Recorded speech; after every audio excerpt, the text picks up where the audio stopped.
I spent 22 grueling months single-handedly restoring an ancient fieldstone house only for my son to glance at it and sneer, "It looks like a stone tomb, not our style." But when his business collapsed, he demanded the deed as collateral. I refused and sold it for $1.1 million. Now he's suing me using his late mother's name to seize the cash. He forgets I found her secret notebook hidden inside the walls. A counterstrike that will shatter his lawsuit completely. This story begins quietly, but it won't leave you unchanged. I gave nearly 2 years of my life to breathing new purpose into a crumbling late 19th century structure tucked away in Litchfield County. Every last boulder was reset by hand, and every floorboard was painstakingly scraped down and finished from scratch. Yet the painful reckoning that followed that enormous undertaking taught me far more about family and legacy than 3 full decades of professional masonry ever had. My name is Gordon Merritt. At 60 years old, my body carries the stubborn weathered marks of a lifetime spent as a master bricklayer and carpenter throughout Litchfield County, Connecticut. Welcome back to Grandpa's Revenge. I'm glad you're here with me today. If these stories of family loss and hard-won dignity mean something to you, it would mean a great deal if you'd like this one and subscribe so you never miss what's coming next. And while you're settling in, are you driving somewhere, working with your hands, or just taking a quiet moment to rest? Drop it in the comments. I always love knowing who's on the other end of the story. One quick note before we go further: some elements of this story have been shaped and dramatized for the telling. Any resemblance to specific real people or events is purely coincidental. It's the truth underneath that I hope you carry with you. My hands carry a deep instinctual knowledge of the heavy fieldstone, rough slate, and dense timber that define these rugged New England hills. 3 winters ago, the anchor of my existence slipped away. My beloved wife Nadine passed away from an aggressive bout of pancreatic cancer. It was a mere 9 weeks from her initial diagnosis to that quiet, devastating morning when the room grew cold, and I held her frail hand for the very last time. Her personal journal still rests on our heavy oak kitchen table, completely undisturbed. It sits in the exact position she left it the evening before that fateful hospital visit, her favorite fountain pen still tucked within the paper folds. I haven't found the courage to move it, let alone open those pages to discover what ordinary thoughts she'd set down. During those final, unremarkable hours before our world fractured on a freezing January morning in 2022, I stood out on my back porch nursing a steaming mug of black tea. My gaze drifted across our frozen 8-acre plot toward the collapsed skeletal remains of an old fieldstone homestead. Nadine and I had purchased that specific acreage back in 1986 primarily because of that ruin. She had a vivid vision for it, frequently insisting that the neglected building had phenomenal underlying bones. She firmly believed that unique historical spaces, especially in 1,800 square feet, monument to forgotten craftsmanship, deserved to endure another century if someone cared enough to carry out the restoration properly. Once her vibrant presence was gone, the silence inside our primary residence became a suffocating physical weight. I would sit motionless at the table, trapped in a kind of vacuum. No gentle humming drifted from the kitchen as she brewed her morning tea. No familiar rustle of pages turning from her favorite armchair. Only a heavy, crushing stillness, the kind that mirrors winter snow piling onto an old roof you know can barely hold the season. Staring across that snowy field at the forgotten pile of stones, something shifted in me. I didn't have to surrender to grief. I knew precisely how to fix a broken structure. A true stonemason doesn't simply stack rocks. He reads them. He calculates their internal load, follows the grain, feels the temperature, understands exactly how moisture has moved through the material across 100 brutal winters. It is a specialized literacy, not unlike studying someone's expression across a dim dinner table and sensing a hidden sorrow before a single word is spoken. My calloused fingers know stone the way a seasoned pianist knows the keys. The instinct arrives long before the eye processes the form. I deliberately kept outside help out of it entirely, sought no commercial bids. I pulled the standard municipal permits myself, filed the paperwork away quietly, and simply picked up my tools and began hauling away decades of rot and debris. From the bitter depths of January through the thawing mud of March, I labored through freezing downpours, biting winds, and treacherous slush. I arrived each morning before the thick valley mist had lifted off the Litchfield hills, and I refused to quit until the last sliver of evening light abandoned the sky. The original shifting perimeter walls had to be systematically dismantled and fully rebuilt using traditional dry stone techniques combined with an authentic lime mortar mix. I held strictly to the rigorous 1890s methodology, rejecting the cheap, chemical-laden shortcuts that pass for construction today. Every stone was selected by hand based on how cleanly it locked against its neighbors, ensuring the finished mass could carry immense weight for another 100 years. When April came, I managed to source a cache of rare, reclaimed chestnut flooring from an old demolition site over in Torrington. Those massive planks had originally served as ceiling joists in a grand historic hotel built the same year as this homestead. The ancient timber seemed to hold a memory of its structural purpose, responding beautifully under my tools. What does a man truly do when the partner of his life disappears and the house offers nothing but an echoing absence? The answer isn't complicated. You pour that grief into building something else entirely. I milled all the custom kitchen cabinetry myself from a massive storm-felled maple salvaged from my own woodlands. I cut the dense logs on the antique table saw inside my workshop, the very machine Nadine used to playfully complain was far too loud yet never let me replace because she understood the deep peace it gave my soul. The structural work also required me to rebuild 2 massive chimneys stone by painstaking stone. The primary fireplace, a monumental fieldstone hearth meant to anchor the central living room, demanded 6 full weeks of sustained, focused labor. It was an unrelenting cycle. Select each rock set. It precisely. Let the authentic mortar cure thoroughly. Check the level and alignment every single morning before adding the next layer. By the time the warmth of June settled into the valley, the transformation was impossible to deny.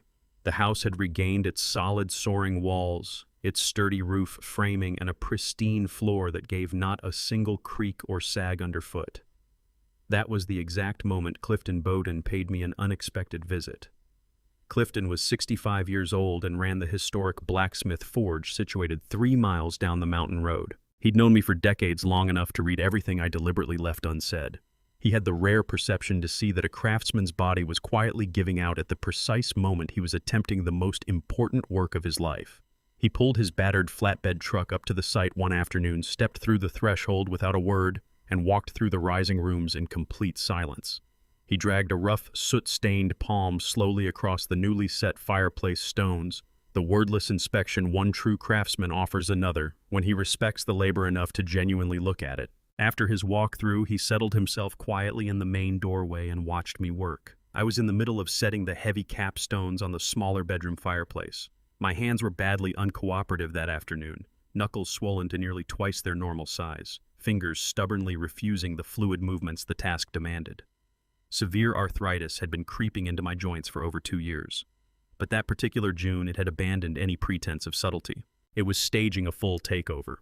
Clifton fixed his eyes on my trembling, misshapen hands and held his silence. He knew exactly what he was seeing, and I knew that he knew. We stayed locked in that quiet, him anchoring the doorway, me gripping a trowel with fingers that could barely manage the weight. Neither of us said aloud what echoed between us louder than any tool in the room. This structure was the final masterpiece my failing body would ever allow me to complete. When this project ended, my hands would no longer be able to wield heavy tools. They would lose their ability to read stone.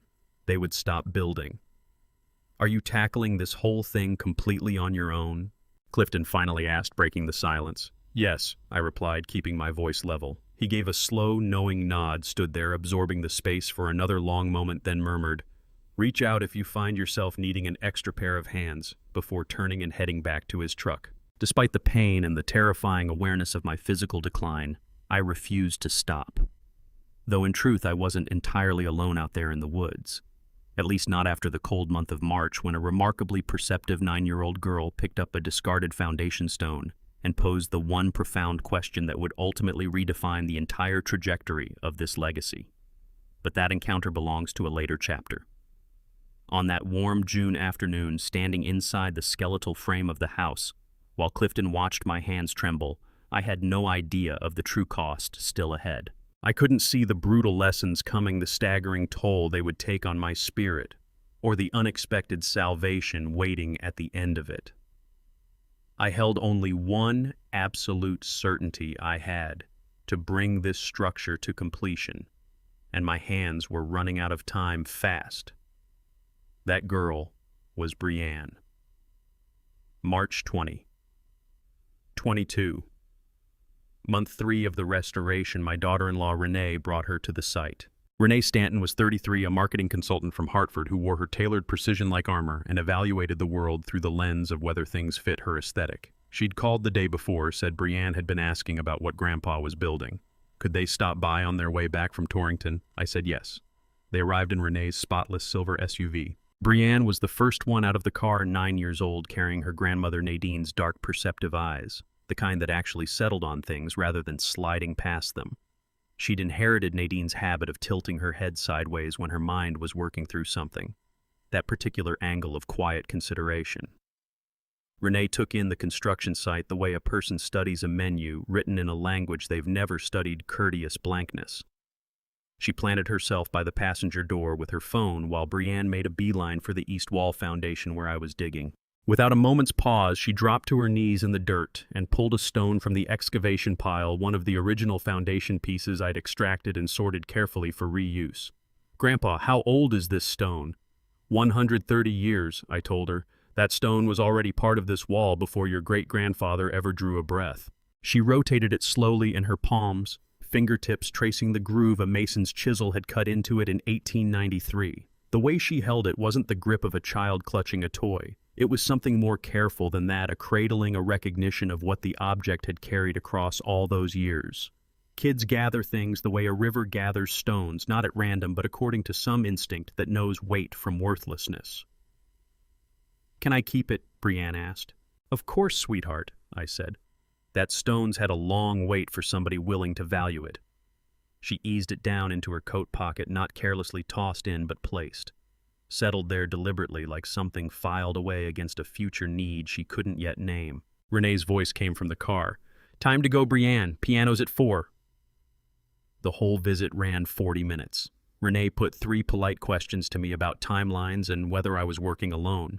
Brienne produced 17 about mortar joints and load-bearing stone and why old windows sat narrower than new construction, and had Nadine ever laid eyes on this house back when it was still standing. When they finally pulled away, I watched Brienne swivel in the back seat to hold the house in her gaze as long as she could. Her hand pressed against the stone through the fabric of her pocket. Renee had never once thought to ask why I was building it, but Brienne grasped something that her mother simply didn't. Certain people look at a heap of old fieldstone and see wreckage. Others look at that exact same heap and see what something is made of. I went back to work. 4 months dissolved. The house climbed out of its ruin with the unhurried patience of something accustomed to waiting 130 years down, and it could manage a little longer. Walls gained height. The roofline defined itself. Floors locked into position with the deep, solid knock of timber that has found its calling. Then July brought me what Nadine had left behind. The entire north wall section demanded rebuilding from scratch. Water had worked through too many of the stones, shifting them past the point of saving. I was bringing it down methodically, setting aside whatever could be salvaged, when the hollow revealed itself. Small, deliberate, buried inside the old masonry at a depth where no one would stumble across it unless they were pulling the wall apart piece by piece. A notebook inside wrapped in waxed cloth to keep the moisture out. Before I'd even finished peeling back the cloth, I recognized Nadine's handwriting on the cover. My hands, swollen, aching from hours of heavy work, trembled as I unwrapped it. The notebook was bone dry, untouched by time. She had sealed it with intention, shielded it the way you shield something whose whole purpose is to outlast the moment that made it. When I turned to the first page, her handwriting met me, those precise loops, that careful, leftward slant she'd carried since she was a girl. The date sat at the top of the page, March 2022, weeks before anyone had spoken the word cancer. Then the opening line, "Gordon, if you're reading this, you've finally done what we always talked about." I shut it, standing knee-deep in the rubble of that north wall, my wife's words resting in my grip. One thought surfaced above the rest she knew. Nadine had known I would do this. She'd counted on me finding it here. She'd placed it before the diagnosis, before everything collapsed around us, before cancer entered our vocabulary. Tucked inside a wall she was certain would one day fail, and equally certain I would one day set right. She had hidden a message for me inside the stones of this house, but I wasn't ready to receive it. "Not yet," I said to the empty air around me. "I can't read this yet." I lowered myself onto the rubble. Late afternoon light cut through the open roof framing at a shallow angle. Somewhere below in the valley, Clifton's hammer found his anvil in its steady metronomic rhythm, the sound of a man 40 years deep in a single craft. I kept the notebook across my knee and left it closed. Sat there as the daylight slid sideways and the shadows ate the ground and the air off the ridge turned sharp. "But I will be," I said at last. "When the moment arrives, I'll recognize it." I wound the wax cloth back around the notebook, got in the truck, and drove home into the dark. In the kitchen, I set it on the table next to Nadine's other notebook, the one abandoned mid-thought the evening before that hospital visit, her pen still lying in the crease. 2 notebooks on the same table. 2 things she'd wanted to say. One she never got to finish. One she had finished and hidden and trusted to the wall. I opened neither of them. Not that night, not in the weeks that followed, not for another 14 months. But there was a certainty lodged somewhere below conscious thought, the kind that settles into your bones before your mind gets there, that the moment would come. I already knew what form it would take. It was still 15 months out, and it would show up wearing my son's face. My son Derek was 32 years old when the house reached completion. A financial analyst posted at a Hartford investment firm he'd spent 10 years assembling a life organized around figures and returns, and around maintaining the buffer he kept between himself and anything that smelled of his father's rough-handed trade. April 2023. 3 weeks shy of the finish line, I sent him a text. "The house is finished. Come see it when you're free. Bring the family." 22 months of labor can be toured in an afternoon. 22 months of meaning can be reduced to 4 words and a morning delay. Derek didn't respond that evening. He replied the following day at 9:14 a.m. I was on my knees grouting bathroom tile when the phone buzzed against the workbench. Busy, maybe Memorial Day weekend. Memorial Day sat 6 weeks out on the calendar. I read it twice, rested the phone beside Nadine's notebooks, and returned to the grout without composing a reply. 6 weeks. I'd given 22 months to that house. Surely my son could manage 6 weeks. A text is only light on a screen right up until it becomes a verdict, until it becomes the precise instrument that measures exactly how much space you occupy in somebody's life. What I had no way of knowing, Derek's primary investment contract with a Hartford firm had fallen apart 3 days before my text reached him. 3 days of desperate scrambling, hunting for collateral, for leverage, for any handhold that might keep what he'd built from going under. None of that had reached me. What had reached me was that my son had answered 22 months with maybe. I grouted out the tiles, fitted the kitchen countertop I'd fashioned from a salvaged cherry slab, and hung the last door on its hinges. The house stood finished in every way that counted: stone set, true wood, chosen for character, every joint drawn tight for the next 100 years. And my son was busy. 2 weeks before Memorial Day, Clifton walked into my workshop. No knock. He never knocked, just came through the door while I was running the plane along the final countertop section, and took up his usual position, watching me work the way he always positioned himself when something was pressing on him, but the words weren't quite ready. "There's been a truck," he said at last. I held my stroke, long, smooth passes, the cherry grain giving itself up cleanly to the blade. "Gray pickup, 3 days running, somebody's been photographing your house." I set the plane down on the bench. "Got the plate number," Clifton went on. "Connecticut rental plates. Not a neighbor being nosy, this was a professional job." 3 days. Someone had been out there 3 days, and I'd been too absorbed in the wood to register it. "Want me to bring in the sheriff?" Clifton asked. "No," I said.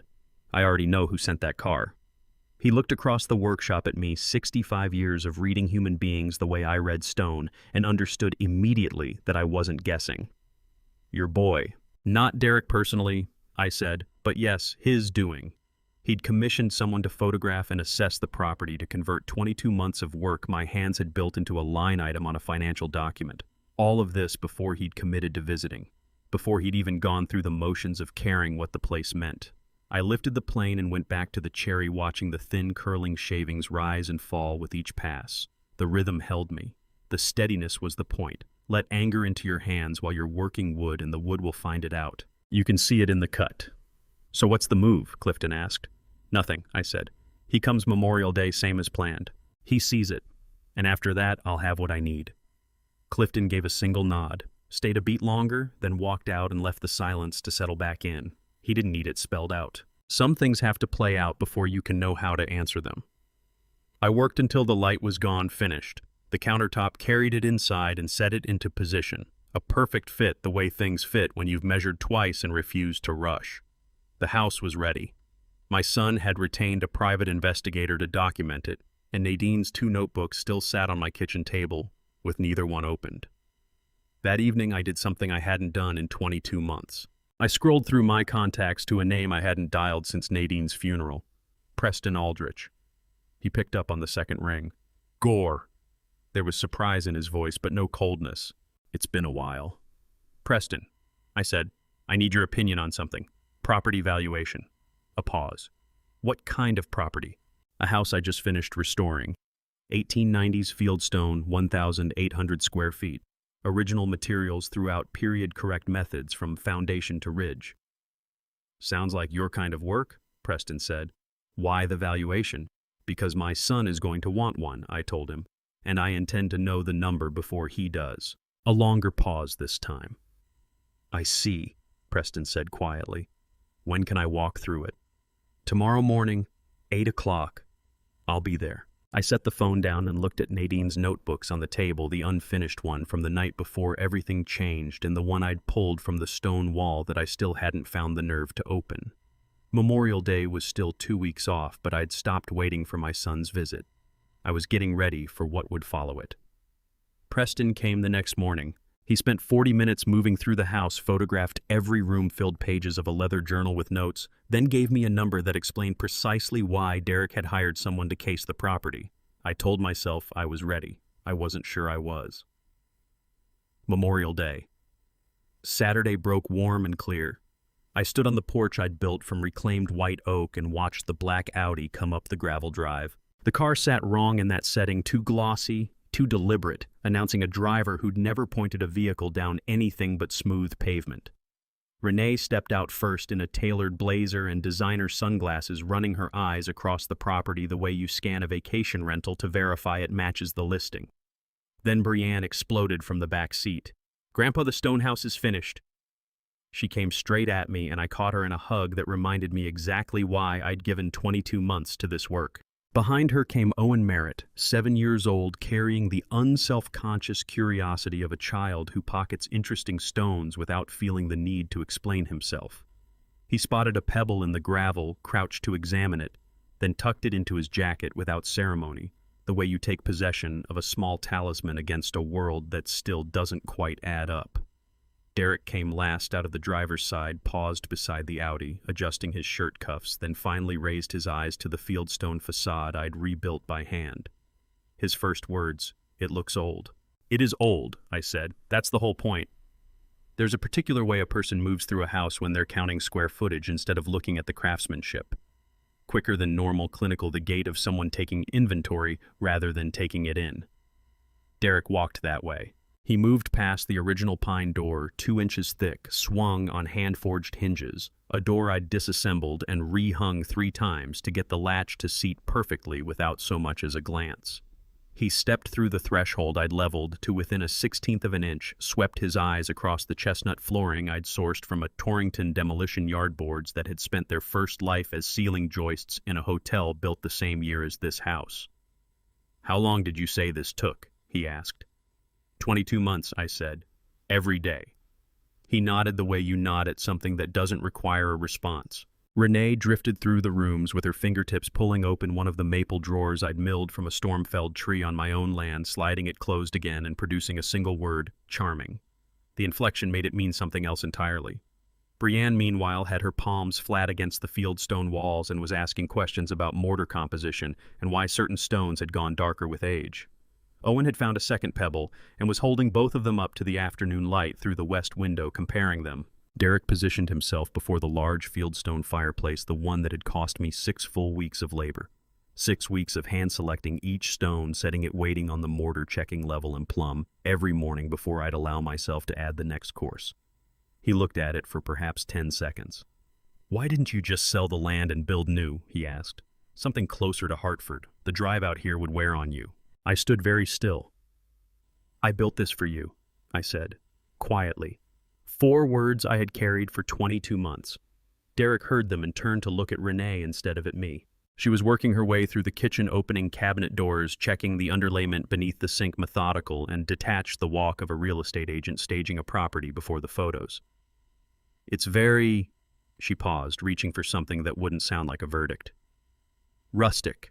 Derek stepped closer to me, dropped his voice. Honestly, Dad. He glanced toward Renee, then back. It looks like a stone tomb. Not our style. Not our style. 22 months. Every wall, every floor, every window frame and door jamb and run of trim. The 6-week fireplace. The hand-forged hinges. The reclaimed chestnut. The storm-felled maple. The gravel drive I'd graded with my own equipment. I had nothing to say back to him. Nothing at all. I just stood in the house I'd built with hands that were running out on me and listened to my son explain why a lifetime of knowledge and 22 months of labor didn't fit his aesthetic. Through the west window I could see Brienne in what had been Nadine's vegetable garden. She'd located 2 foundation stones I'd set aside during excavation and was working to balance one on top of the other, placing it, testing it, adjusting, trying again. The precise motion my grandfather had guided my 7-year-old hands through when he first taught me to read stone. Inside, Derek was talking to Renee about the commute to Hartford, about how remote this location was from everything that mattered to them. I crossed to the window and laid my hands on the sill, a single piece of oak, planed without joints, smooth as still water. I watched Brienne finally find the balance. Watched her step back and take in her little 2-stone tower with the satisfaction of someone who has just figured something out that will stay with her. My hands were still on that sill when Derek came to stand beside me. We both looked through the glass at Brienne for a moment. Dad, he said. His voice had shifted. Not apologetic, not the dismissive tone from before something else. Something that had the feel of words prepared in advance. We need to talk about what comes next. Let's go outside, Derek said. There's a register of voice that separates a son asking his father for help from a businessman laying out terms. Derek found that register on the porch of a house his father had spent 22 months building for him. We stood on the white oak boards I'd planed by hand. Through the window behind us, I could hear Brienne quizzing Renee about the garden stones. Derek angled himself away from the glass so the people inside couldn't read his expression. His voice went flat, professional. I have a serious financial problem, he said. I need to mortgage this property through a bank before November 15th. The land value alone is enough to cover what I need. I need you to sign the ownership transfer papers. 10 seconds of silence, long enough for him to redistribute his weight, long enough for me to hear a cardinal calling from the maple tree Nadine had planted in 1988. What did you say? I asked. Derek's jaw set. The look of a man who resents having to repeat himself but understands there's no way around it. Dad, I'm going to be direct. The firm I'm with has exposure on a failed deal. This property, the land alone, is worth enough to secure the bridge loan I need. I need your signature by November. No please, this time. November 15th, 6 months from where we were standing. My son had handed me a deadline for surrendering the house I'd constructed for him. You want me to sign over the property? I said it flat, not as a question, just to be certain I'd heard correctly. Transfer the deed into my name so I can pledge it as collateral. Yes, Derek glanced through the window toward Renee, who was running a hand along the maple cabinetry. The appraisal I had done puts the land value alone at, you had it appraised. Of course I did, he said as though I were the one being unreasonable. He needed to know what it would fetch on the open market. The gray pickup, 3 days of surveillance, the rental plates. Derek hadn't commissioned photographs of my house because he was proud of what I'd built. He'd commissioned them to calculate what it could be liquidated for. I built this for you, I said quietly. I know. Derek's voice dropped half a register, something close to apologetic creeping in. And I do appreciate it, Dad, genuinely, but I'm in trouble. My firm is in trouble. If I don't lock in this bridge loan before November, I lose everything. Renee doesn't even know the full extent of it yet. Through the window, Brienne had her face pressed to the glass, watching us. She waved. I waved back. I need an answer, Derek said. How long does it take to understand that someone you raised doesn't see you the way you see them 22 months or 22 seconds standing on a porch? It depends on whether you're willing to hear what they're actually telling you. I need time to think, I said. Derek nodded. November 15th is the deadline. I'll have the paperwork drawn up. We can keep this straightforward. He rounded up his family. Renee came out of the house, Brienne trailing reluctantly behind her, Owen still working his pebbles between his fingers. The black Audi reversed down the gravel drive I'd laid by hand, swung at the bend, and vanished behind the tree line. I stood on the porch until the engine sound was completely gone. Then I went inside. The house sat exactly as I'd left it that morning. 12,000 stones, 22 months, every wall and floor and fireplace built to outlast everyone in it. The great fieldstone hearth that had taken 6 weeks of my life. The chestnut flooring sourced from a Torrington demolition yard. The maple cabinetry milled from a storm-felled tree.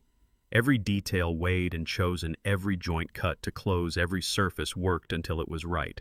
My son wanted to pledge it to a bank. I made a sandwich at the kitchen table Nadine and I had shared for 28 years, sat down and ate it as the afternoon light deepened, and the shadows reached across the floor and the sun dropped behind the Litchfield hills. I didn't switch the television on. I didn't reach for the phone. I sat in the quiet and thought about what Derek had said about November 15th, about the way he'd regarded those fieldstone walls, not as something his father had made, but as something a lender could appraise. About the fact that he'd had the property valued before he'd ever agreed to set foot here. The sandwich had no flavor. Darkness gathered. I stayed at that table until I couldn't make out the house across the property anymore, just my own reflection caught in the window glass. An old man alone in a kitchen. "I want to sell you the house," I told Preston Aldrich. But that call came Monday morning. Before that came the sandwich. Some decisions settle in the quiet with nothing more than simple food and a fading sky, not on impulse, but with the kind of clarity that arrives once someone has shown you precisely who they are. Memorial Day evening. I sat at the kitchen table Nadine and I had used for 28 years and ate a sandwich I'd put together myself. Sourdough bread, sliced ham, nothing special. The television stayed dark. The sun eased behind the Litchfield hills. Light through the west window went from gold to amber to gray. I watched the color leave the sky. 28 years this table. My hand rested on the grain, feeling the small dent where Nadine had dropped a ceramic bowl in 2002. The scratch from when we'd moved it into this house in 1995. The worn hollow where her coffee cup had rested every morning for nearly 3 decades. Nadine's notebook lay beside my plate, still sealed in its waxed cloth. I laid my hand on it, didn't open it, not yet. I turned Derek's words over in my mind, the November 15th deadline he'd delivered, like a loan officer scheduling a payment, the way he'd said the land alone, as though the 12,000 stones I'd personally handled were of no consequence. As though 22 months of my existence amounted to nothing more than landscaping on top of what he was really after. Silence has a texture when you've sat inside it long enough. This silence felt like fieldstone, old, cold, bearing weight without making any complaint about it. 12,000 stones. I had touched every one. November 15th. My son had issued me a deadline. At 9 o'clock, I washed my plate, dried it, put it in the cabinet, and went to bed. Monday morning came in clear. I brewed coffee, stepped out onto my back porch, and looked across the 8 acres at Nadine's house. The early light found the fieldstone walls the way it had found them for 130 years, drawing out that particular warmth, making the stone glow like something worth every hour spent on it. Finished. Correct. Authentic 1890s stonework that no living mason could duplicate. I went back inside, lifted the phone, and called Preston Aldrich. You want to know who Preston Aldrich is? He's the kind of developer who crouches down to study floor joinery, who grasps instinctively that once certain things are gone, they are simply gone. 52 years old, he ran a small development company built entirely around historic New England properties. I'd crossed paths with him 4 years earlier at a preservation workshop in Litchfield. We'd spent 2 hours debating lime mortar versus Portland cement and why contemporary masons have forgotten that stone has to breathe. He'd pressed his card into my hand and told me to reach out if I ever completed something worth examining. He answered on the second ring. "Gordon," he said. "Good to hear from you." "Preston, I have something you should come and see." "What kind of something?" 1890s fieldstone, 1,800 square feet, full restoration, original methods throughout. A pause. "You finished it?" "I finished it." "When can I see it?" "Whenever you're free." "This Thursday." Preston said, no hesitation at all. "I'll drive up from New Haven, 2 hours. I can be there by noon." "Thursday at noon," I said. "Gore," he paused. "Are you selling it?" "Yes." Another pause longer. "I'll bring my checkbook," Preston said. I set the phone down and stood in my kitchen, holding the quiet for a moment. Thursday. 3 days. I considered calling Derek, letting him know what I'd just set in motion, giving him the chance to, what exactly? Apologize, explain himself, plead with me not to sell the house. He'd called a stone tomb. I put the phone in my pocket. I was not calling Derek. I had no reason to call Derek. The deed was clear. From the day I'd purchased that parcel back in '87 until the day Nadine passed, it had been entirely under my control. Derek held nothing but assumptions while I held the title and the tax bills. The deed bore my name. The bills arrived at my address. The labor that rebuilt the house had come from my own body. Derek had grown up coming out here on weekends, had helped Nadine plant tomatoes in the garden when he was 8, had brought Renee to this property exactly twice in the past decade, both visits under an hour. He'd never asked a single question about the house during the 22 months I was building it, never once drove out during the restoration, never called to see how the work was holding up or whether my hands were managing. Then he'd appeared Memorial Day weekend carrying a surveyor's number in his pocket and a deadline on his lips. November 15th. 6 months to hand over my land so a failing investment firm could hold it as security. I drank the last of my coffee, rinsed the cup, set it in the sink, and walked back to the porch one final time to look at Nadine's house across the field. The house Derek had called a stone tomb. The house Derek wanted to mortgage to rescue his career. The house that had never been Derek's to claim because the deed, the taxes, the labor, the 22 months, every last bit of it had been mine alone. Thursday, Preston Aldrich would make the 2-hour drive from New Haven, and I would show him exactly what authentic 1890s New England stonework looked like when it had been built by someone who still understood how. Thursday came in clear and warm. Preston Aldrich's car turned up the gravel drive at noon sharp. He stepped out gray hair work boots under a tailored shirt, leather notebook tucked under his arm that looked nearly as old as some of the properties he'd rescued. Real expertise doesn't announce itself with praise. It gets down on one knee to inspect the joinery, drags its fingertips along the mortar lines, and stands before a fireplace for a quarter of an hour without uttering a word. That's how Preston moved through the house. I opened the door and stepped to one side. He came in the way you enter somewhere that matters, unhurried, aware that serious work had happened here and that the space had earned a certain deference. He started with the chestnut flooring, kneeling right there in the entry, running a hand along the seam between 2 wide planks, pressing his fingertips into the joint to feel how cleanly the edges met, then drawing a small flashlight from his shirt pocket and checking the underside of the threshold. "Hand-planed," he said. "Not a question." "Yes." He rose and moved to the fieldstone walls. There's a difference between looking at a house and being able to read it. Preston read those walls the way a scholar works through a manuscript, hunting for what cannot be imitated. He touched each stone with purpose rather than speed, the way a musician lays a hand on an instrument before sounding it, registering the texture, the temperature, the way stone fitted against stone. He pressed a thumbnail carefully into one of the mortar joints, testing density and composition. "Lime mortar," he said.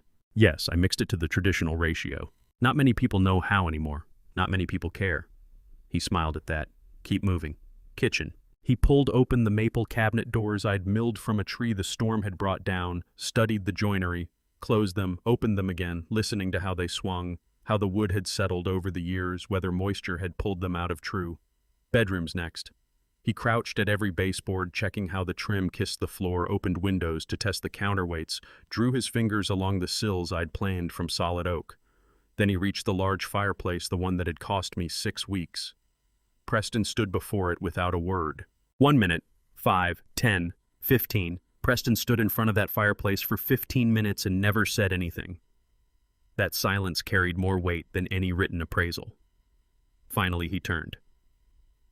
"Your stonework technique," he said.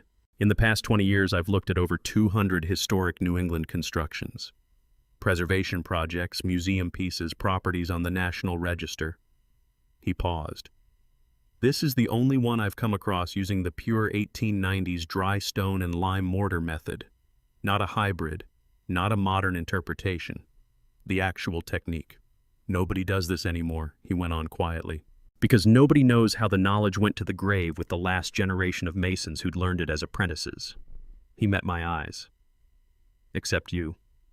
I held my tongue. What was there to say? "What are your plans for the house?" Preston asked. I looked out the west-facing window at the mountains Nadine had loved, at the 8 acres we'd bought in 1986 with savings we'd built over 11 years. "My son doesn't want it," I said, keeping my voice low.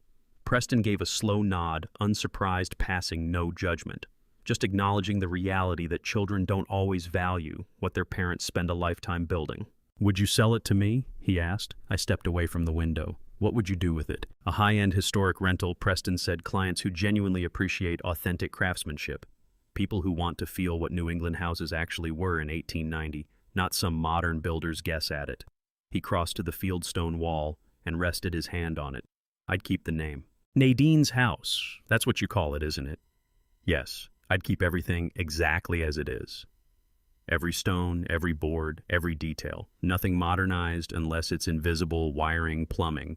The things that have to meet code but don't touch the historical integrity. He looked at me. Does that matter to you? I thought about Derek, the way he'd moved through this house, tallying square footage rather than reading the craftsmanship. About the November 15th deadline. About his voice on the porch. The land alone, as if 12,000 stones didn't exist. Yes, I said. It matters. Preston drew out his leather notebook, wrote something, tore the page free, and passed it to me. One number, $1,100,000. I stood there staring at it. The land alone is worth maybe $400,000, Preston said. A house built by someone's still command of techniques that died in 1920 is worth the rest. More honestly, but I want to make an offer you'll take seriously, not one that sounds like flattery. He slid the notebook back into his pocket. This isn't about moving property. It's about preservation, keeping something alive that can't be recreated once it's lost. About honoring work that deserves to be honored. I looked down at the figure again. $1,100,000. $230,000 more than I'd privately reckoned this place might fetch. $230,000 more than Derek's appraiser had probably told him it was worth. I'll call you tomorrow morning, I said. Preston nodded, shook my hand, walked to his car, and headed back down the gravel drive toward New Haven. I stayed at the west window, watching the afternoon light work across the mountains Nadine had loved, gilding everything.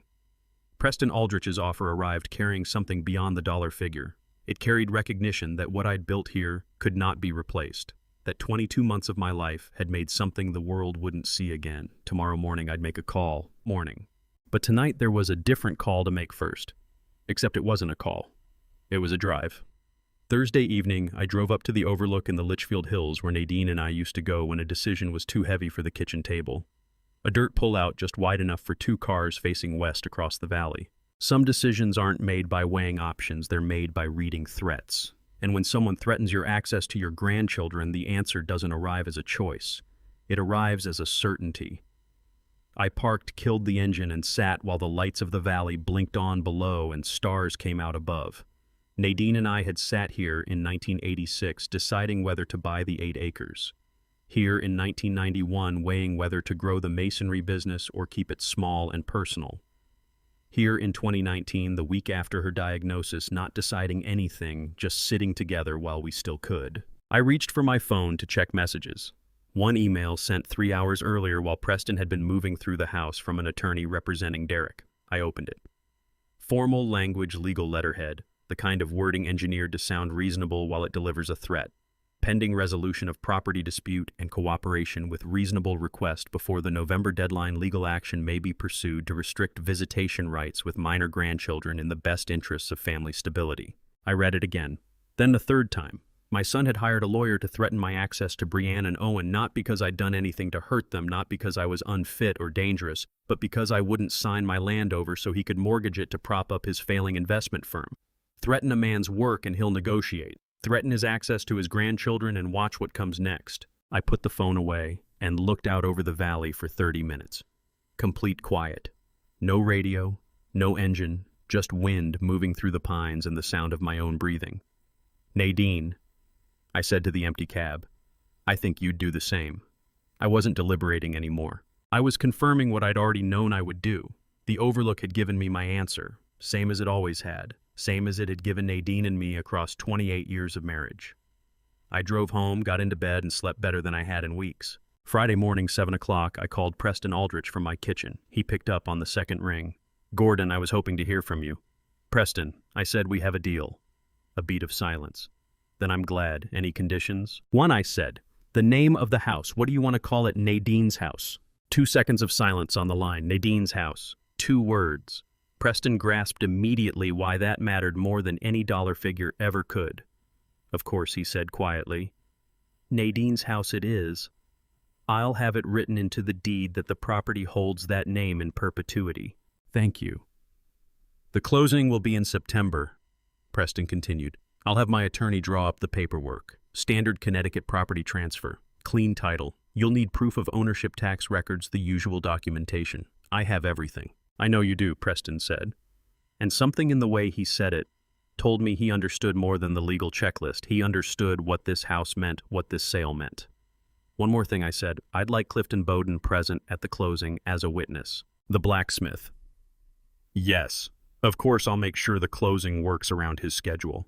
We talked through details for another 10 minutes. Wire transfer versus certified check title insurance inspection waiver. Preston laughed at that last one, said he'd spent 2 hours going through the place and found it in better shape than properties half its age. Then we hung up. I poured a second steaming mug of black tea, stood at the kitchen window, and looked out across the 8 acres at Nadine's house, sitting finished on the property, the morning light turning the fieldstone walls gold. September closing, 4 months before Derek's November 15th deadline. I didn't call Derek, didn't text him, had no legal obligation to tell him anything. The land had been in my name since 1986, Nadine's name too until she died, then mine alone. Always was mine. Never transferred, never promised, never handed away. Always would be mine until the title passed to Preston Aldrich. Derek had made an assumption, had assumed that because he was my son, because he'd grown up coming to this property, because he'd helped Nadine plant tomatoes here when he was 8 years old, he'd assumed that gave him some sort of claim. But assumption isn't ownership, and threats aren't negotiation. I opened my phone, pulled up the attorney's email about restricting my visitation rights. Read it one last time and didn't delete it. I saved it to a folder evidence I'd hold on to. Not because I needed it for a lawyer, but because I wanted to remember the exact moment this decision had become irrevocable. The second Derek showed he'd use my grandchildren as leverage, the second he revealed he'd never grasped what family is actually for. I drained my cup, rinsed it clean, and stood it upside down on the rack. Preston would take care of the legal machinery, attorney's title work, the wire. What remained for me was a single question I had to answer before September came. Where does every dollar land Derek's name would not be part of that answer? When September finally arrived, it carried the kind of stillness that only follows a long stretch of tension. Money sits there, meaning nothing until you put names next to it. The moment you do, it stops being arithmetic and becomes a declaration, the clearest thing you'll ever say about who you love and who you trust. Closing day. Harlan Merritt's law practice tucked into Litchfield County. A small, quiet office, wood panels on every wall, the faint scent of aging books, a fresh pot of coffee on the credenza. Preston Aldrich settled into the chair across the conference table, his attorney beside him. Harlan took the seat next to mine, a thick folder in front of him, holding everything needed to carry Nadine's house out of my name and into Preston's. Gross sale $1,100,000. Subtract the fees, the taxes, the closing costs, all the hands that reach into a property transfer before yours ever touches a check, and the net landed at $842,000. Harlan pushed a blank legal pad toward me. Gore, he said, keeping his voice low. Where does it go? I lifted the pen. 3 lines written by my own hand. Line 1, irrevocable trust. Brianne Merritt. Unconditional releases at age 18. $700,000. Line 2, Litchfield County Historical Preservation Trust. Restoration of 1880s Village School in Goshen. $80,000. Line 3, the remaining $62,000 held back for living costs and whatever work I chose to take on. Every cent beyond my reach, but inside the walls Derek could never breach. Every cent held in trust for the little girl who'd pressed a foundation stone into her coat pocket and carried it home. Harlan studied the page, then lifted his eyes to mine. Derek, he said. Just that word, no edge to it, no surprise, only quiet confirmation of what the list had already made plain. No, I said. One word, done. Harlan picked up his own pen and began working out the language that would lock it down, irrevocable, unconditional, sealed against everyone except Brianne the day she turned 18. Derek couldn't reach it. I wouldn't be able to redirect it even if I'd wanted to. No portion of it was claimable by anyone. Whatever legal theatrics came next, whatever law firm Derek retained, whatever pressure he tried to apply, the trust would grow in silence, patient as stone, until a girl of 9 was old enough to understand what a foundation stone is worth. Clifton Bowden came through the door 20 minutes on, still in his work clothes, a faint ghost of forged soot along his knuckles that scrubbing hadn't entirely erased. I'll sign as trustee, he said. No preamble, no questions about why Derek's name was nowhere on the page. He didn't need an explanation. He'd stood outside that house on enough mornings over 22 months to know everything. He'd seen what my hands were doing by June, said nothing, just understood. This was the last house. He signed wherever Harlan directed, put the date beside it, laid down the pen. "She'll put it to good use," Clifton said flat, certain, not a guess. "I know she will," I told him. Preston's attorney lined up the final documents and slid them over. I signed. Preston signed. Harlan notarized. 22 months of restoration work and 8 acres held in my name since 1986 passed to Preston Aldrich. Subject to one clause embedded in the deed, the property would bear the name Nadine's House in perpetuity by legal requirement. Hands were shaken. Preston said he'd send photographs once the luxury rental conversion was finished, that he intended every guest who came through to learn the history, the 1890s methods, the dry stone and lime mortar, the hand-planed chestnut floors. I drove back home as the light was fading, opened the kitchen drawer, pulled out the recipe card in Nadine's handwriting, her measurements, her shorthand, the little notations in the margins she'd added over the years. The card has gone soft, with handling worn down from the number of times her fingers unfolded it and folded it back and tucked it away again after Sunday dinner. Holding it felt closer to holding her than almost anything else I still owned. I cooked it exactly as she'd written it. 3 pounds chuck roast, 2 cups of beef broth, 4 parsnips, 6 small potatoes, 1 yellow onion rosemary from the garden she'd planted, salt and pepper to taste. The whole house breathed with it, that deep, slow-cooked smell that had belonged to our Sundays 1 and 3 for 28 years. I sat down alone at the table we'd eaten at since 1995. No television, only the scrape of a fork and the steady quiet I'd grown used to. When the dishes were done, I made myself do something I'd been putting off for 15 months.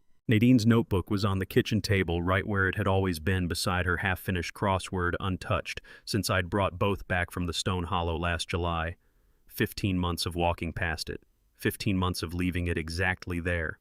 I pulled out the chair, sat down, opened the cover. I read only the first page. Nadine's hand. Those careful, even loops that measured slant, the script I'd read off birthday cards and grocery lists for 30 years. The same penmanship that had written out the pot roast recipe. The same hand that had left a note on my workbench in 2002 reading, "Come inside, the coffee is getting cold." One sentence on that first page: "If you read this, it means you've already done it. Now don't stop." I shut the cover and held my palm flat against the worn leather and didn't move for a long while. She'd seen this coming. She'd known long before I did that I'd restore that house, that I'd find myself at exactly this crossroads, that there'd be a moment when I needed someone to tell me to keep moving. So she did. I didn't turn to page 2, not yet.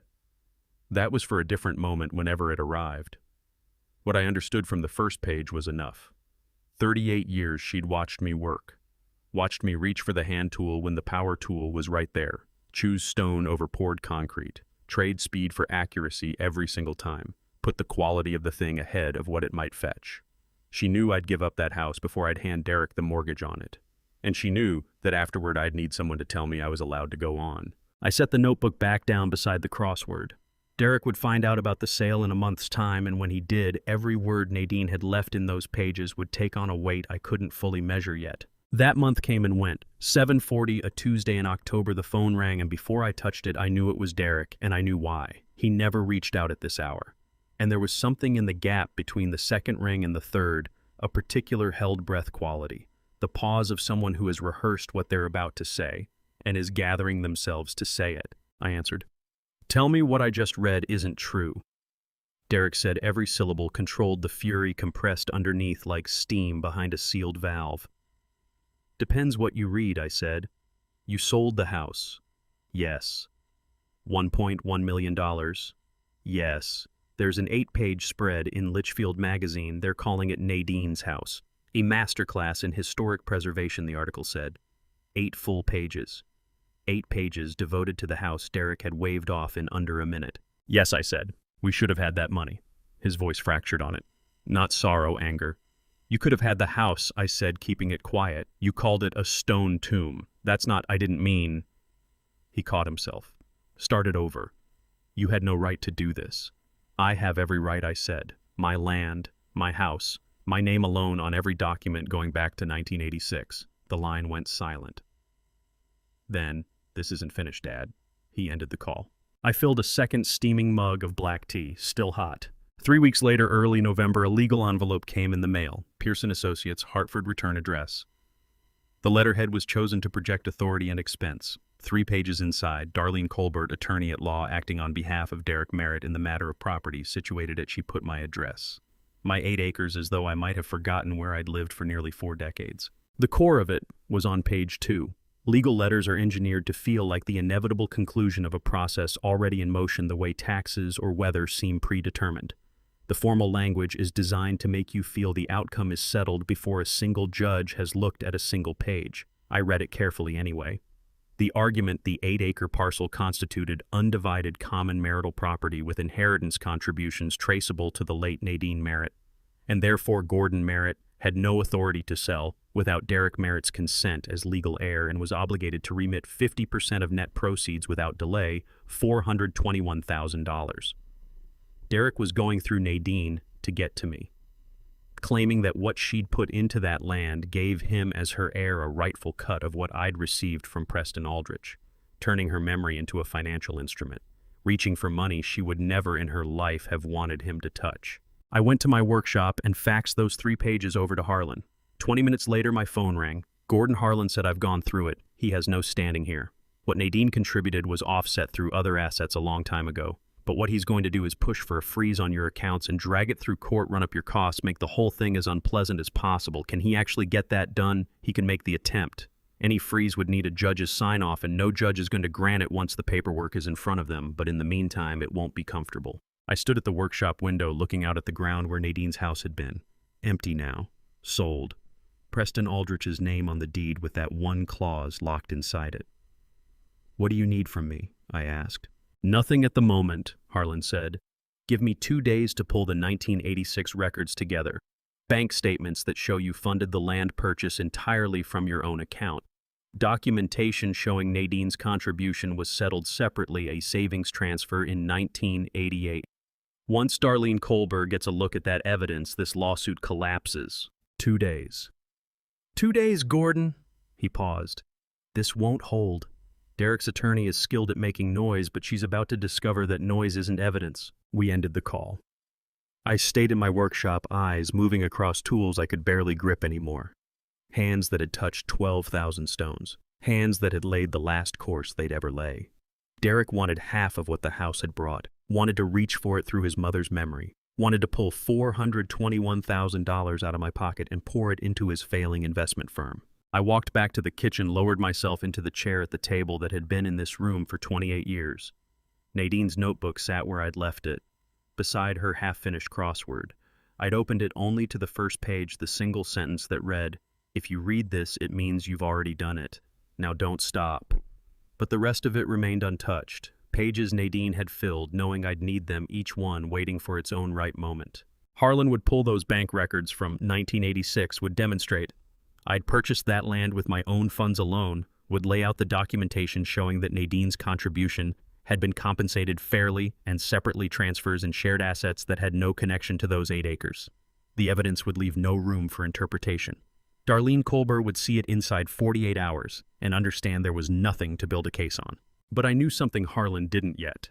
The most powerful evidence in this whole affair wasn't sitting in any bank file from 1986. It was on my kitchen table in a worn leather notebook, mostly still unread, holding its peace until I needed it. First, though, came the bank statements. Wednesday morning, November, Harlan's office. He'd spent 2 days digging through it all, 37 years of paperwork hauled out of file cabinets that carried the smell of old paper and careful record-keeping. Bank statements from 1986 don't bend to whatever story someone wants to tell 3 decades later. Every deposit, every transfer, every figure sits in black ink on white paper, patient and indifferent. Harlan laid them out across the desk. 1986, he said, setting a finger on the first page. You paid $45,000 from your personal savings account, sole purchaser. Nadine's name appears nowhere on the purchase agreement. Her money isn't in the transaction. I looked down at those papers and recognized my own signature from when I was 28 years old. I remembered sitting in a different attorney's office signing them, Nadine waiting in the car outside, 7 months pregnant with Derek. "But this is the one that matters most," Harlan said. He slid another sheet across to me. 1988, 2 years on a savings account transfer to Nadine Merritt. $12,500. I remembered that too. Remembered the conversation Nadine and I had right at that same kitchen table that still sits in my house today about the years she'd spent working part-time as a bookkeeper while I was getting the masonry business on its feet, about what was fair about making it right. The notation there in the margin, Harlan pointed to the handwriting, compensation for household contribution startup years 1986 through 1988, documented, dated, notarized. 37 years that paper had waited in a filing cabinet patient as stone, ready for exactly this. Derek has no legal standing, none, Harlan said. His attorney will understand that within 48 hours once I send her copies. The claim that Nadine held an inheritance stake in that land is flatly contradicted by the record. You bought it on your own. You compensated her fully and fairly in 1988 for what she'd contributed during your startup years. There's nothing here for a court to work with. I nodded. How long before it's over, I asked. Darlene Colbert will withdraw within a week. No attorney with a reputation to protect continues a case this thoroughly dismantled by documentary evidence. And if she does press forward, a judge ends it at the first hearing. Either way, Derek walks away with nothing. I left Harlan's office at noon and drove over to Clifton's forge. Found him at the anvil shaping a gate hinge. He looked up when I came through the door, put down his hammer. I was expecting you, he said. Something I need to tell you. Derek came here 2 weeks ago, just before that lawyer's letter showed up at your place. He wiped his hands on his apron and looked at me straight, asked me to give testimony, said you'd shown signs of memory trouble during the 22 months on the house.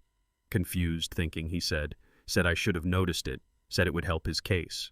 I didn't move. He brought an envelope, Clifton went on. Set it on my bench. Never said what was inside. Didn't have to. The envelope sitting there on Clifton's workbench, thrown back without being opened, carried more weight than whatever sum was in it. Clifton had said no without needing to know the number. I pushed it back across to him, Clifton said. Told him to get out of my shop. Told him he wasn't welcome back. Why didn't you say something sooner, I asked. Wanted to see how far he'd actually take it. Now we know. I put a hand on Clifton's shoulder and stood there. Couldn't find words that meant more than the silence. Then I walked out into the cold November air, stopped in the gravel lot beside my truck, and understood with complete clarity what I was looking at. May the private investigator in a gray pickup with Connecticut rental plates sitting outside my property for 3 days, photographing the house, establishing its value. June, the threatening email from Derek's attorney warning about restricting my visitation with Brianne and Owen. Early November, Derek walking into Clifton's forge with an envelope attempting to purchase false testimony about my mental decline. Mid-November, the lawsuit claiming Nadine's inheritance stake and demanding half the proceeds. This wasn't a son reacting badly to a house sale. This wasn't an emotional outburst or a moment of poor judgment. This was a campaign, planned, coordinated, escalating, each move deliberate, each pressure point located in advance, each avenue of attack opened in sequence. The investigator to fix the property value, the visitation threat to create leverage, the bribery attempt to plant doubt about my competence, the inheritance suit to establish legal grounds. Derek wasn't simply suing me. He was constructing a case designed to show I was mentally unfit, that I'd sold the property in a confused state, that the sale ought to be voided, and that the proceeds should pass to him as rightful heir. And this had been underway since May. 6 months of planning. 6 months before I had even dialed Preston Aldrich's number. I got in the truck, drove home, sat at my kitchen table with Nadine's notebook in front of me. The 1986 bank statements would dismantle Derek's inheritance claim. But they wouldn't end the campaign because campaigns don't stop until someone wins or someone gives way, and I had no intention of giving way. Thanksgiving came regardless. Some things don't pause for lawsuits or months of silence between a father and his son. Family gatherings carry their own weight and their own expectations, and walking away from them takes more explaining than showing up and getting through it. So we gathered. 14 people can arrange themselves around a Thanksgiving table, reach across one another for the cranberry sauce, and maintain the appearance of something ordinary. But tension has a frequency too low to hear, too present to ignore. Everyone in that room felt it. Douglas Kenway's house in Torrington. 2 tables pushed together in the dining room. Paulette had set out the good china, the kind that makes an occasion feel dignified even when nothing about it is.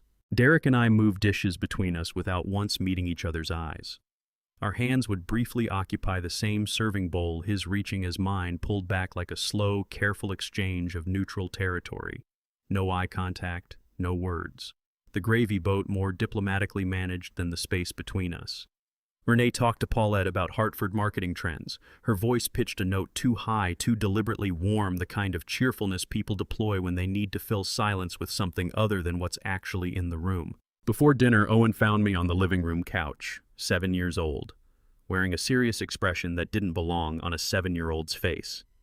He reached into his jacket pocket and brought out something small. The foundation stone. The one he'd picked up from the gravel drive back on Memorial Day 6 months ago. "Grandpa," he said, "I've been carrying it since that day." I took it from his small hand, held it with the care it deserved, turned it over, felt the weight of it. "That's a good stone, Owen," I said. "Strong one. Strong." "I carry it everywhere," he said, "in case I need it." "In case you need it for what?" He shrugged the way 7-year-olds shrug when something matters deeply, and they can't yet find the words for why. I handed it back. He slipped it into his pocket and pressed his hand against it once, making sure it was there. At the dinner table, Brienne sat beside me, 9 years old. Nadine's perceptive eyes set in a face that was still learning how to keep what it understood to itself. She leaned in close and whispered, "Grandpa, are you and Dad in a fight?" "Before we go any further, I want you to know that what's just ahead changed things in a way I didn't expect, and not only for me. The cost of trust broken slowly in silence has a way of landing all at once. So let me ask you this, if you found out someone close to you had been quietly working against you, would you act right away, or would you wait until the proof was undeniable?" "A disagreement, sweetheart," I said quietly, "about Nadine's house." "About a lot of things, honey." She was 9 years old and already grasped that adults could be at war with each other while seated 3 feet apart sharing the same meal. That kind of understanding shouldn't come so early. She nodded, turned back to her mashed potatoes, asked nothing more. After dinner and pie, I stepped out onto Douglas's back porch. Needed air. Needed some distance from the careful words and the things everyone was avoiding. The Litchfield Hills rose dark against the evening sky, those same hills Nadine and I used to look at from the overlook when a decision needed room to breathe. Douglas followed me out and stood beside me for a minute without saying anything. Then, "Gordon, you know you could offer Derek a portion. Smooth this over. He's your son." I turned to face my brother-in-law and held up both hands in the November cold. Swollen knuckles, joints that had lost the ability to bend all the way, 22 months of work written into the bones visible even in the dim light spilling from the windows. "Douglas," I said, "do you know how long I spent on that property?" He shook his head. 22 months. Every morning before the mist had lifted off the hills. Every evening until the fading light made it too dangerous to trust my hands. Alone. Day after day with these hands. I raised them higher so he could see them properly. The arthritis is taking them. That house was the last thing these hands will ever build, the last real work they had left in them. Douglas looked at my hands, actually looked at them, saw the swelling, the stiffness, the knuckles that wouldn't go flat anymore. "Derek walked through that house in 45 seconds and called it a stone tomb," I went on. "Then 6 months after that, hired a lawyer to demand half the proceeds based on a claim that's provably false. After trying to pay Clifton to say I was mentally unfit." Douglas gave a slow nod. "I'm not giving him anything," I said, keeping my voice level. "Not to make the peace. Not because he's my son. Not for any reason at all." Douglas stood there a moment longer, then turned and went back inside without another word about compromise. I stayed on the porch by myself. The cold made my hands hurt worse. It always did. The arthritis tracked temperature changes the way a barometer tracks weather. Every drop in degrees meant more pain, less movement. But I could tolerate the cold longer than I once could before I finally had to go in. I stood there thinking about Owen carrying that foundation stone in his jacket pocket for 6 months, about Brienne asking if we were in a fight and already understanding the answer before I gave her one, about Derek sitting 15 feet away passing dishes eating turkey not saying a single word in my direction, about campaigns that don't end until someone prevails or someone folds, about the fact that bank records from 1986 could establish legal ownership but couldn't touch what had broken between a father and his son, about Nadine's notebook still resting on my kitchen table, mostly unread, waiting for whatever moment would finally make me ready to turn the next page. The porch door opened behind me. "Paulette," "Gordon," she said gently. "There's coffee if you'd like some." "Thank you," I said. "I'll come in shortly." She went back inside. I looked at my hands one more time in the light. From the porch, flexed them, slowly, registered the pain and the stiffness, and what they could no longer do. These hands had touched 12,000 stones, had built the last house they'd ever build, had earned every dollar Preston Aldrich had paid, and Derek would receive none of it. 3 weeks on that legal certainty arrived by email. Legal victories come with case numbers and formal language. But what follows them, the social media posts, the friends who quietly stop calling, the winter silence that arrives without notice and leaves behind no paper trail. Mid-December, Harlan sent a single email with a document attached, a withdrawal notice from Pearson Associates. Darlene Colbert had formally stepped away from Derek's case. The language was professional, but the meaning was plain. After carefully reviewing the financial evidence provided by the defendant, I cannot in good conscience continue to represent my client in this matter. She'd found the lie. Derek had told her the land was jointly held marital property, had claimed Nadine's contribution gave him the right to half, had handed her a story that looked credible until someone actually looked at the 1986 to 1988 bank records. It took 3 days after losing the lawsuit for Renee to launch the social media campaign. Derek couldn't win in court. 20 minutes after Harlan's email, my phone rang. "Gordon," he said, "it's done. You're legally 100% safe now." "Derek won't stop," I said. A pause on the line. "I know," Harlan said quietly, "but legally he's out of ammunition. She found out he'd misrepresented the ownership. That's what ended it. No attorney with anything to lose will take this case once they've seen the documentation." I hung up, sat at my kitchen table, legally safe but knowing my son the way only a father does. 3 days later, Renee began posting. Never mentioned me by name, just words, chosen carefully. The kind that travel through mutual friend networks the way smoke moves through a house. Ungrateful. Toxic. Some people don't deserve second chances. Family betrayal leaves scars that never heal. Social media posts are built to pass as personal reflection when they're actually public prosecution, vague enough to deny, specific enough that everyone in the network knows exactly who's meant. Some people called unsure what to say, stepping around it carefully. Gordon. I don't know what to say. "Are you okay?" "I'm fine." I'd tell them, "Thank you for calling." Others stopped reaching out entirely. I posted nothing, offered no explanations, engaged with none of it. Evenings I sat at the kitchen table with Nadine's notebook, reading a few more pages, still not to the end but getting closer. Litchfield County's winter came in early that year.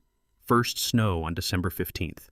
I sat watching it through the kitchen window, a steaming mug of black tea going cold at my elbow, and felt a silence I hadn't felt before.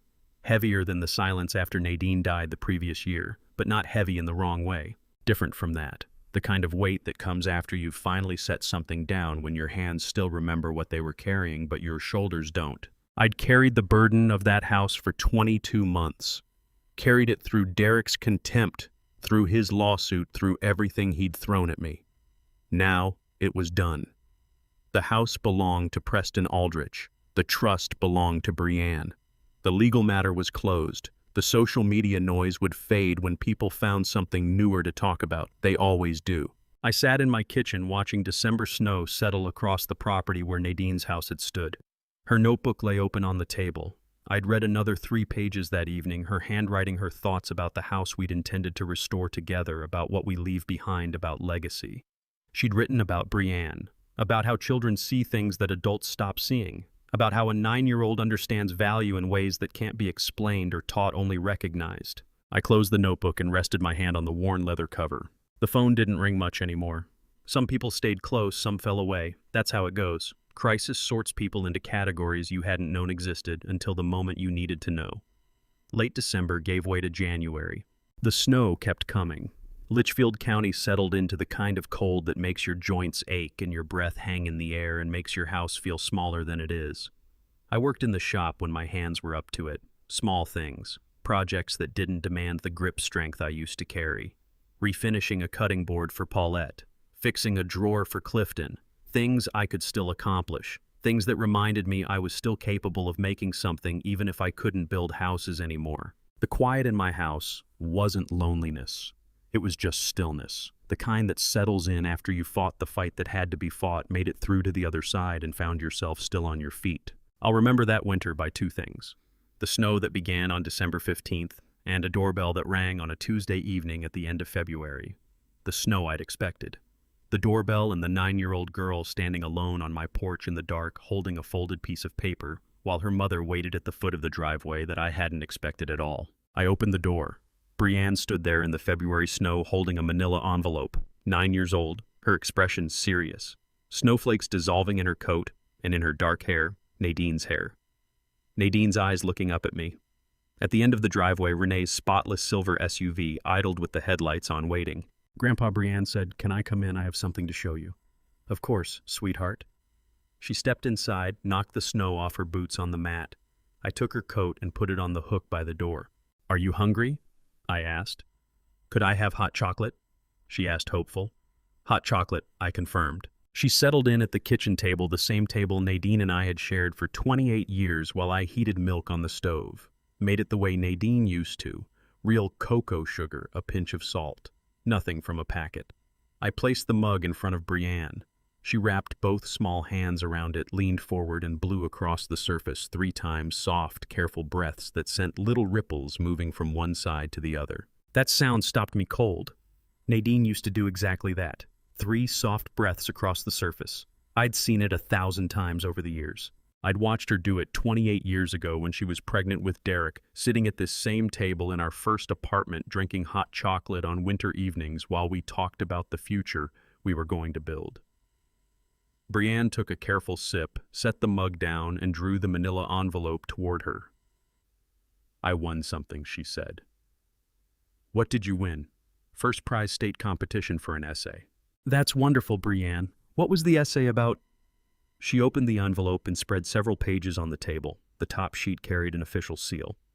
Connecticut State Board of Education, first place grades 4 to 6 essay category. The topic was someone you admire. She said, "I wrote about you." I sat down across from her. "About me. About you building Nadine's house. I used to watch you work sometimes. Remember when Mom would drive me past while you were there? I remembered Renee passing by during the restoration, slowing down but never pulling in." Brienne's face visible in the back window watching. "Can I read you the part that won?" Brienne asked. I nodded. She found the right page, cleared her throat, and read in her careful 9-year-old voice. "My grandfather built a whole house by himself. Every stone, every board, every window. It took him almost 2 years, and he did it alone even though his hands hurt from arthritis. I think about what that must feel like, carrying a very heavy load for a very long time. Then when you finally put it down, the other person just walks past like it was never heavy at all. My grandfather taught me that some people see the weight and some people don't. The ones who see it are the ones worth knowing." She looked up at me. I couldn't find my voice. A 9-year-old girl had just said what I hadn't been able to say myself. She'd taken 2 years of my life and shaped it into a single image, weight and seeing and what things are worth. I'd built that house to prove something to a son who'd never asked for proof. And now that son's daughter saw me clearly without needing any evidence at all. Grandpa, Brienne said softly. "Are you okay?" I wasn't okay. I was breaking. Not the bitter kind of breaking I'd felt during the lawsuit. Not the hard, angry breaking when Derek had demanded half of what I'd earned. This was different, cathartic. I cried for the first time since Nadine's funeral, not quiet tears. Real crying, the kind that moves through your shoulders and makes it hard to breathe right. Brienne got up from her chair, came around to my side of the table, and put her small arms around me. "It's okay, Grandpa," she whispered. "It's okay." We sat together like that for a while.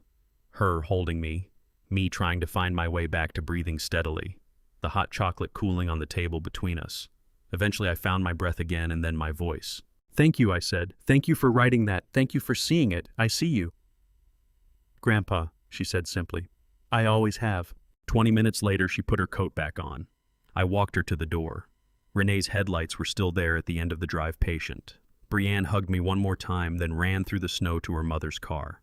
I watched the taillights fade down the driveway, watched until they swung onto the main road and disappeared. Then I went back inside, stood in the kitchen for a long moment, crossed to the drawer where I'd put Nadine's notebook months before, took it out and sat down at the table. For the first time since finding it inside that stone wall, I read it all the way through.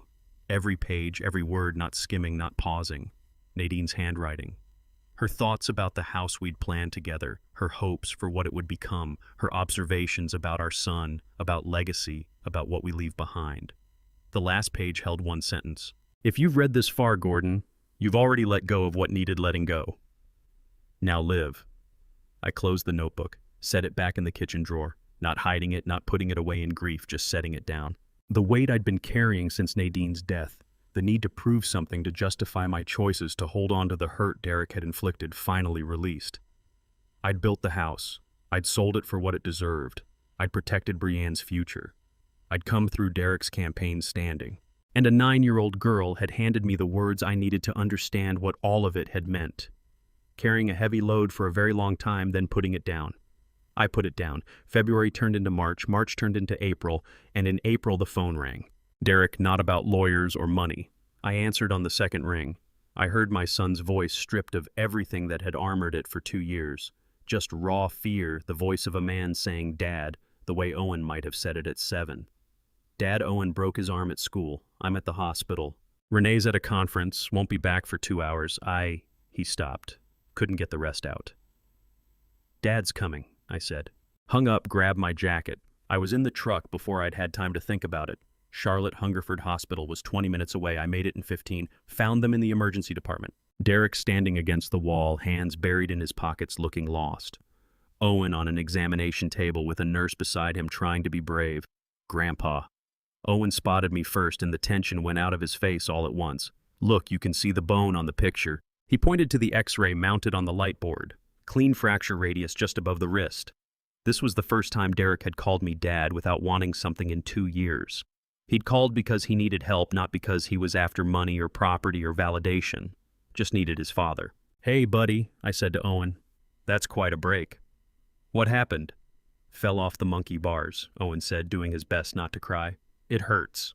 I know it does, I said, but they're going to fix you right up. Dr. Wendell Farquhar came in then, a gray-haired orthopedic specialist who'd been working at this hospital for 30 years.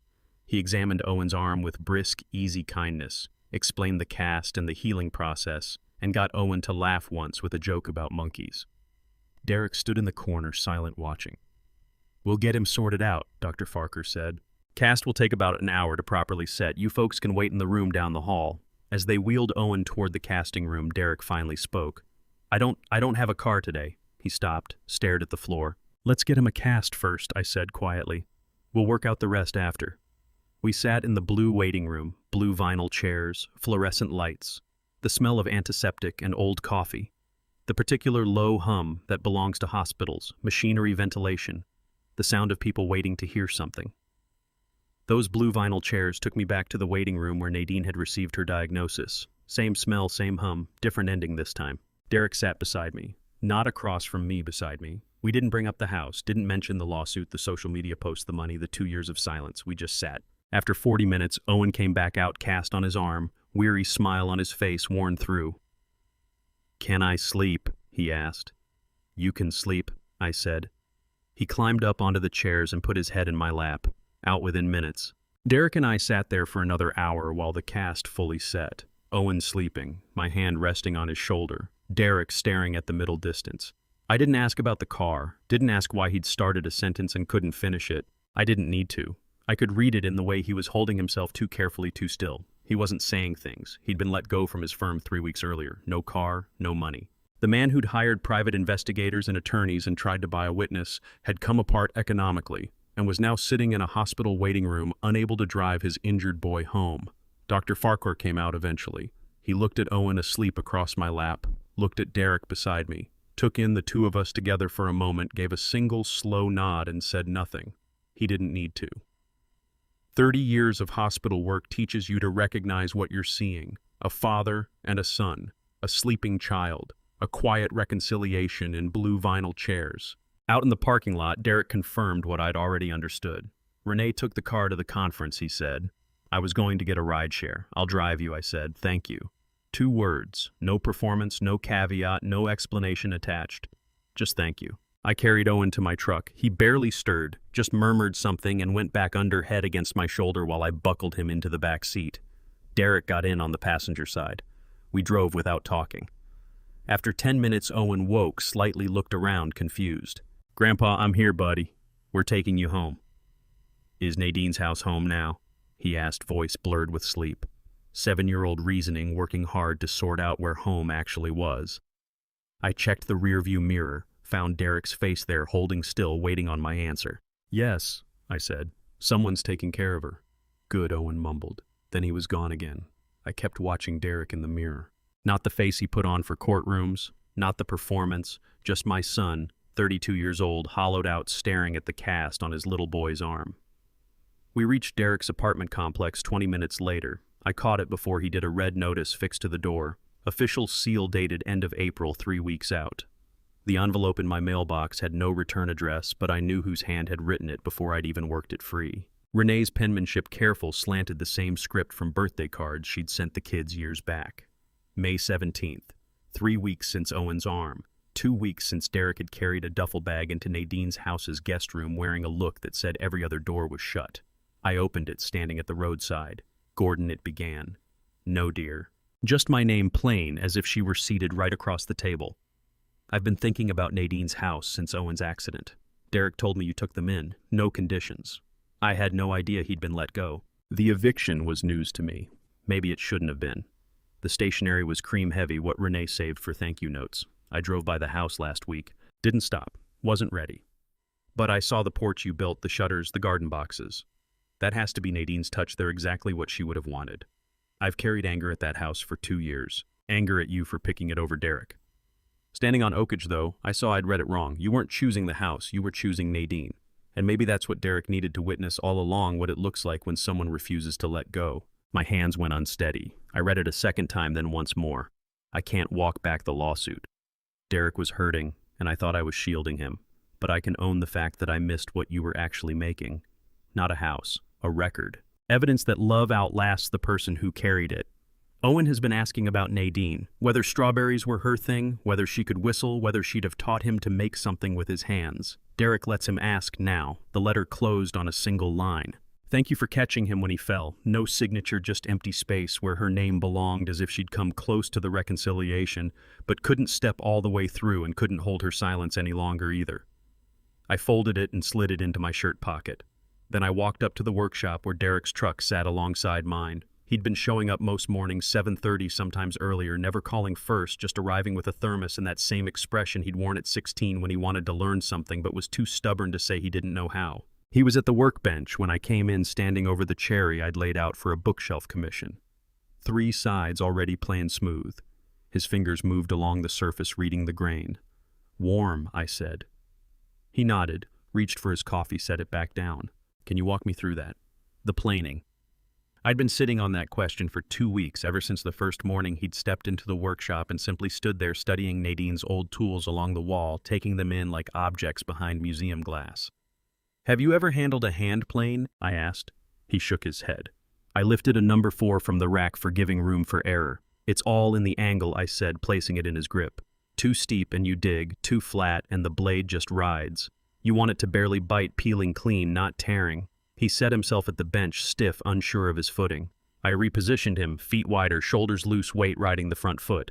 First pass, nothing lifted. Second, the blade snagged and skipped. The third drew a sliver of cherry that unspooled to the floor in a slow curl like a ribbon let go. He looked at it. Then the plane, then at me. It's like flying, I said. You don't force it, you steer. We put in 2 hours. June light came through the window and turned the sawdust gold. He had questions about grain direction, blade depth, whether harder woods needed more pressure. I answered the way my father had always answered me, by showing, not explaining, leaving the wood to carry the lesson where words gave out.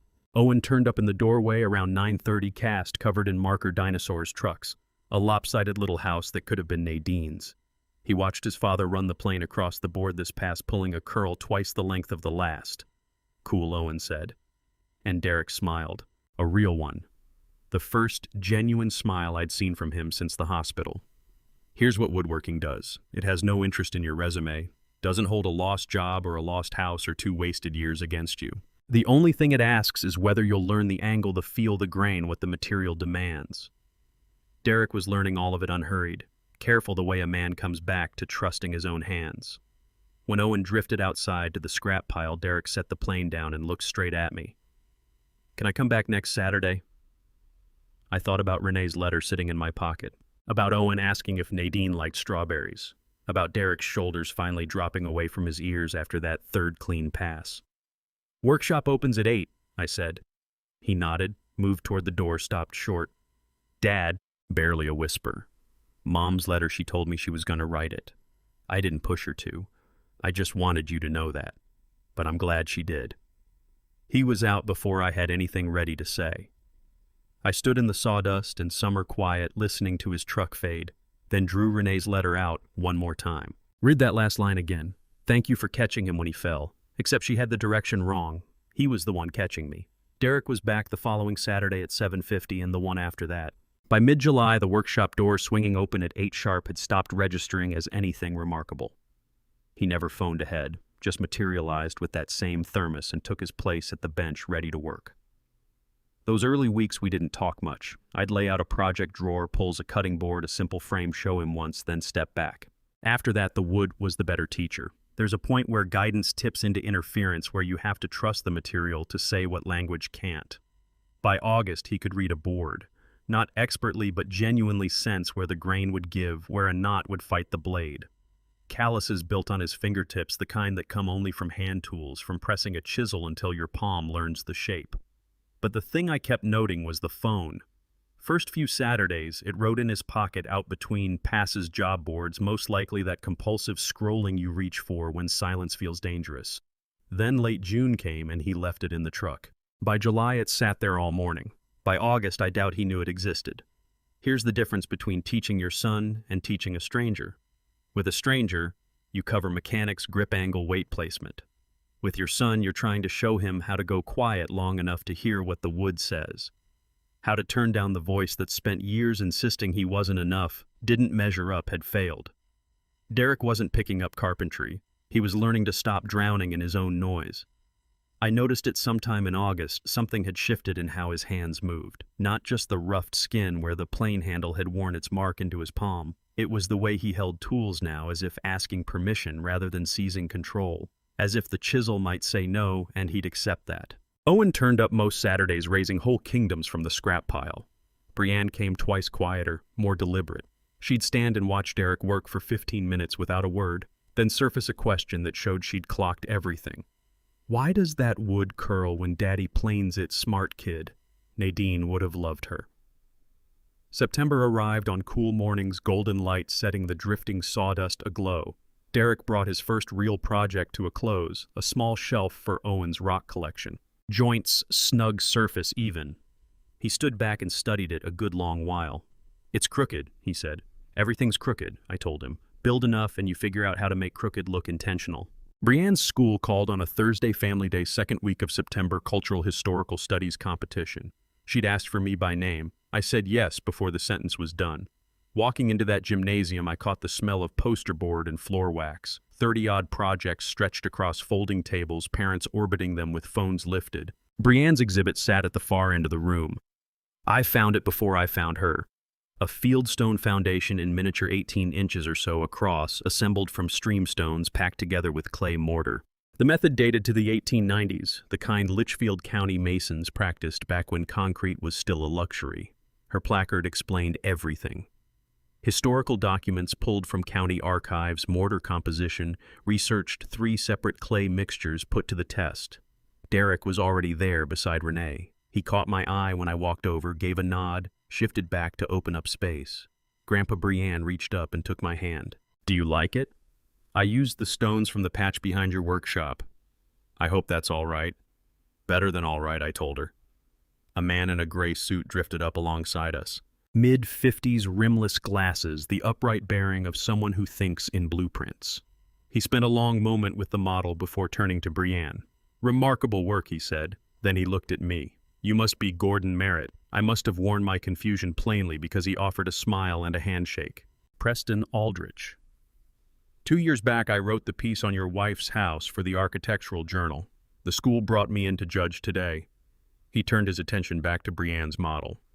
Real instinct here, the historical accuracy, the way she chose her materials. Kids her age usually just copy a technique without wondering where it came from or why. She's chasing the deeper question. He moved along. Derek stood fixed on Brienne's model, wrapped in a long silence, the kind a man falls into when something is forming inside him that hasn't found language yet. The ride back to my place was wordless. 20 minutes of September farmland rolling past afternoon sun low on the fields. Derek's hands loose on the wheel. Then nearly at my driveway, the words finally came. Dad, have I built anything yet? I turned it over the shelf, the cutting board, the picture frame still sitting in the workshop with the glue not dry. "Not yet," I said. "I think that's the problem." Barely above a whisper, Brienne put that whole model together herself, 9 years old. I've had 32 years and all I've done is take things apart, tear things down, reach out with both hands for what I thought was owed me. I've never made a single thing. He swung into my driveway, shifted to park, and sat. "Your mother built a house," I said. "Your daughter built a model. You can build something too." He didn't answer, just got out and drove away. I went in, cooked, tried to settle into a book. Close to 9 o'clock, I noticed the workshop window glowing from the kitchen. Derek's truck hadn't moved. Inside, he was at the cherry boards I'd milled the previous spring, one hand tracing slow along the surface. A single board had locked his attention. Tight grain, clean of knots, the signature of old-growth timber that's simply gone from the world now. He heard me in the doorway and looked back. "Think I could buy that one off you?" I shook my head. "It's yours. Make something with it." I put 2 plates on the table without raising the question of whether Derek was staying, and he lowered himself into the chair without asking whether he was wanted. 2 years since that had happened, perhaps longer. I'd lost track of the last time we'd eaten a meal together under this roof before Nadine was gone. I cooked pasta. Simple spaghetti dressed with the sauce Nadine used to pull from her garden tomatoes, a recipe I'd put up last summer, running on habit rather than expectation. Derek ate in silence. Not the brittle, loaded silence we'd grown so used to. Something softer. The kind that settles between two people who've finally given up filling the air. When I cleared the plates and stood at the sink rinsing them, I lingered there past any reason, hands under the water, eyes going to the workshop outside. The light I'd left on still burned. The cherry board lay waiting on the bench. I dried off, crossed to the drawer beside the stove, the one that collects pot holders and takeout menus, and every small thing without another address. And there under everything was Nadine's notebook, exactly where I'd tucked it the day I found it during the restoration. 100 times I'd nearly opened it out loud. I'd practiced the words to empty rooms, rehearsing for a son who was never present. Tonight Derek sat 10 feet away at my own kitchen table, and my hands trembled as the cover fell open. I set it flat between us on the wood. The leather had gone buttery with age, the corners rounded from years of handling. Nadine's script on the opening page. Careful, unhurried letters. Last will and testament. Handwritten, witnessed by notary. September 2018. "Would you like me to read it?" I asked. Derek's eyes went to the notebook, then to me. One nod. No words. I sat down. "To Derek, my son. The land I bought in 1986 was purchased with money I earned myself from my work at the Litchfield County Historical Society. Your father has said this makes the house mine in some legal sense, but that was never how we thought of it. Gordon compensated me in full through 40 years of partnership care and the kind of daily love that doesn't come with receipts. I wanted you to know that. I wanted to thank him for it here where you might see it someday." Her name snagged in my throat. I pressed on. "The house is not meant to be inherited as property. It's meant to be a place where family can meet, if that's still possible. I don't know if it's still possible, Derek. I don't know if you and your father will ever stand in the same room again without anger between you, but I want to try. I want to build something that might outlast the hurt." I stopped reading, looked across the table. Derek's jaw was clenched, palms pressed flat against the wood, and then I caught it. Tears moving quietly down his face, falling onto the pine Nadine had refinished 30 years ago. The first time I'd seen my son cry since we buried her. Maybe the only real tears since the day she died. My own eyes blurred. I kept reading through it. "Gordon will restore this house because that's who he is. He'll make it beautiful because he doesn't know how to do things halfway. But I'm asking him to restore it for a reason. So there's a place where you can bring your children, where they can learn their grandmother lived and loved and built things with her hands. Where maybe, if we're very lucky, you and your father can learn to be in the same room without one of you leaving." The following page was practical structural notes, preservation details, the particulars Nadine had cared about. Those I left unread. The final page held a single line. "This house is my hope that love can be built, not just inherited. That you can choose to come home even when no one makes you. I'm building this hope for you, Derek. Please don't let it stay empty." I shut the notebook.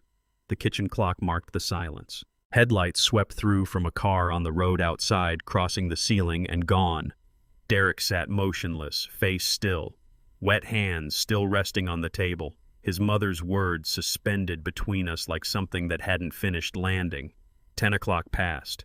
At last he rose, easing his chair back with the care of a man afraid of disturbing something that might shatter, and lifted his keys from the counter. "Thanks for dinner," he said.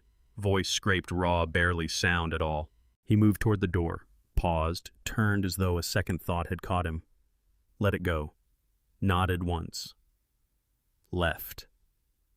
I stayed at the table with Nadine's notebook, tracking the crunch of his steps on the gravel outside. The truck door opened and closed, but the engine held quiet. I pushed back my chair and went to the kitchen window. Derek was in the workshop doorway, just standing there, the motion light throwing him in silhouette, his gaze moving over the tool walls, the workbench, the cherry board resting where he'd set it down. 1 minute he stood, 2, 5, still, looking at something the rest of the room hadn't made visible to him yet. When he finally returned to the truck and settled into the driver's seat, he didn't turn the key. His shape was dark against the windshield, head tipped forward, hands on the wheel. Nadine's words moved through me again. If that's still possible, I don't know if it's still possible. Beyond the glass, I could make out the workshop calendar pinned to the wall. September was nearly spent. October a week out. Thanksgiving was 8 weeks away. 8 weeks to build something. 8 weeks to learn whether Nadine's hope amounted to more than ink on old paper, whether it could be made solid with lumber and patience, and 2 men who'd spent years forgetting what it meant to be father and son. Derek's truck turned over at last, backed out, and rolled away. The taillights thinned and vanished into the dark. I stood there in the sawdust and the slant of late afternoon light eyes on the bench where he'd left his work, a small cherrywood box, practice joints cut clean and true. The workshop light burned on as if it were still waiting for something. The second Thanksgiving felt nothing like the first. 14 people instead of strained silence. Derek arriving early instead of dragging in late warmth instead of performance. He'd spent those 8 weeks in my workshop building a dining table from the cherry board, coming alone when I wasn't there, staying past dark when I was. We didn't exchange much during those October Saturdays. Mostly just worked beside each other, him getting the feel of mortise and tenon joints while I pressed on with Brienne's writing desk. By the time November rolled in, he'd made something real with his own hands, something Nadine would have been proud of. Douglas Kenway's place in Torrington carried the smell of roasting turkey, and Paulette's homemade rolls, the kind that settle over a house and make it feel genuinely lived in rather than staged. Douglas, Nadine's younger brother, had taken on Thanksgiving hosting duties for the family after she passed his way of holding us together while we were all quietly coming apart. Paulette, his wife of 30 years, worked through the kitchen with an unassuming steadiness, keeping everything on track without anyone feeling steered.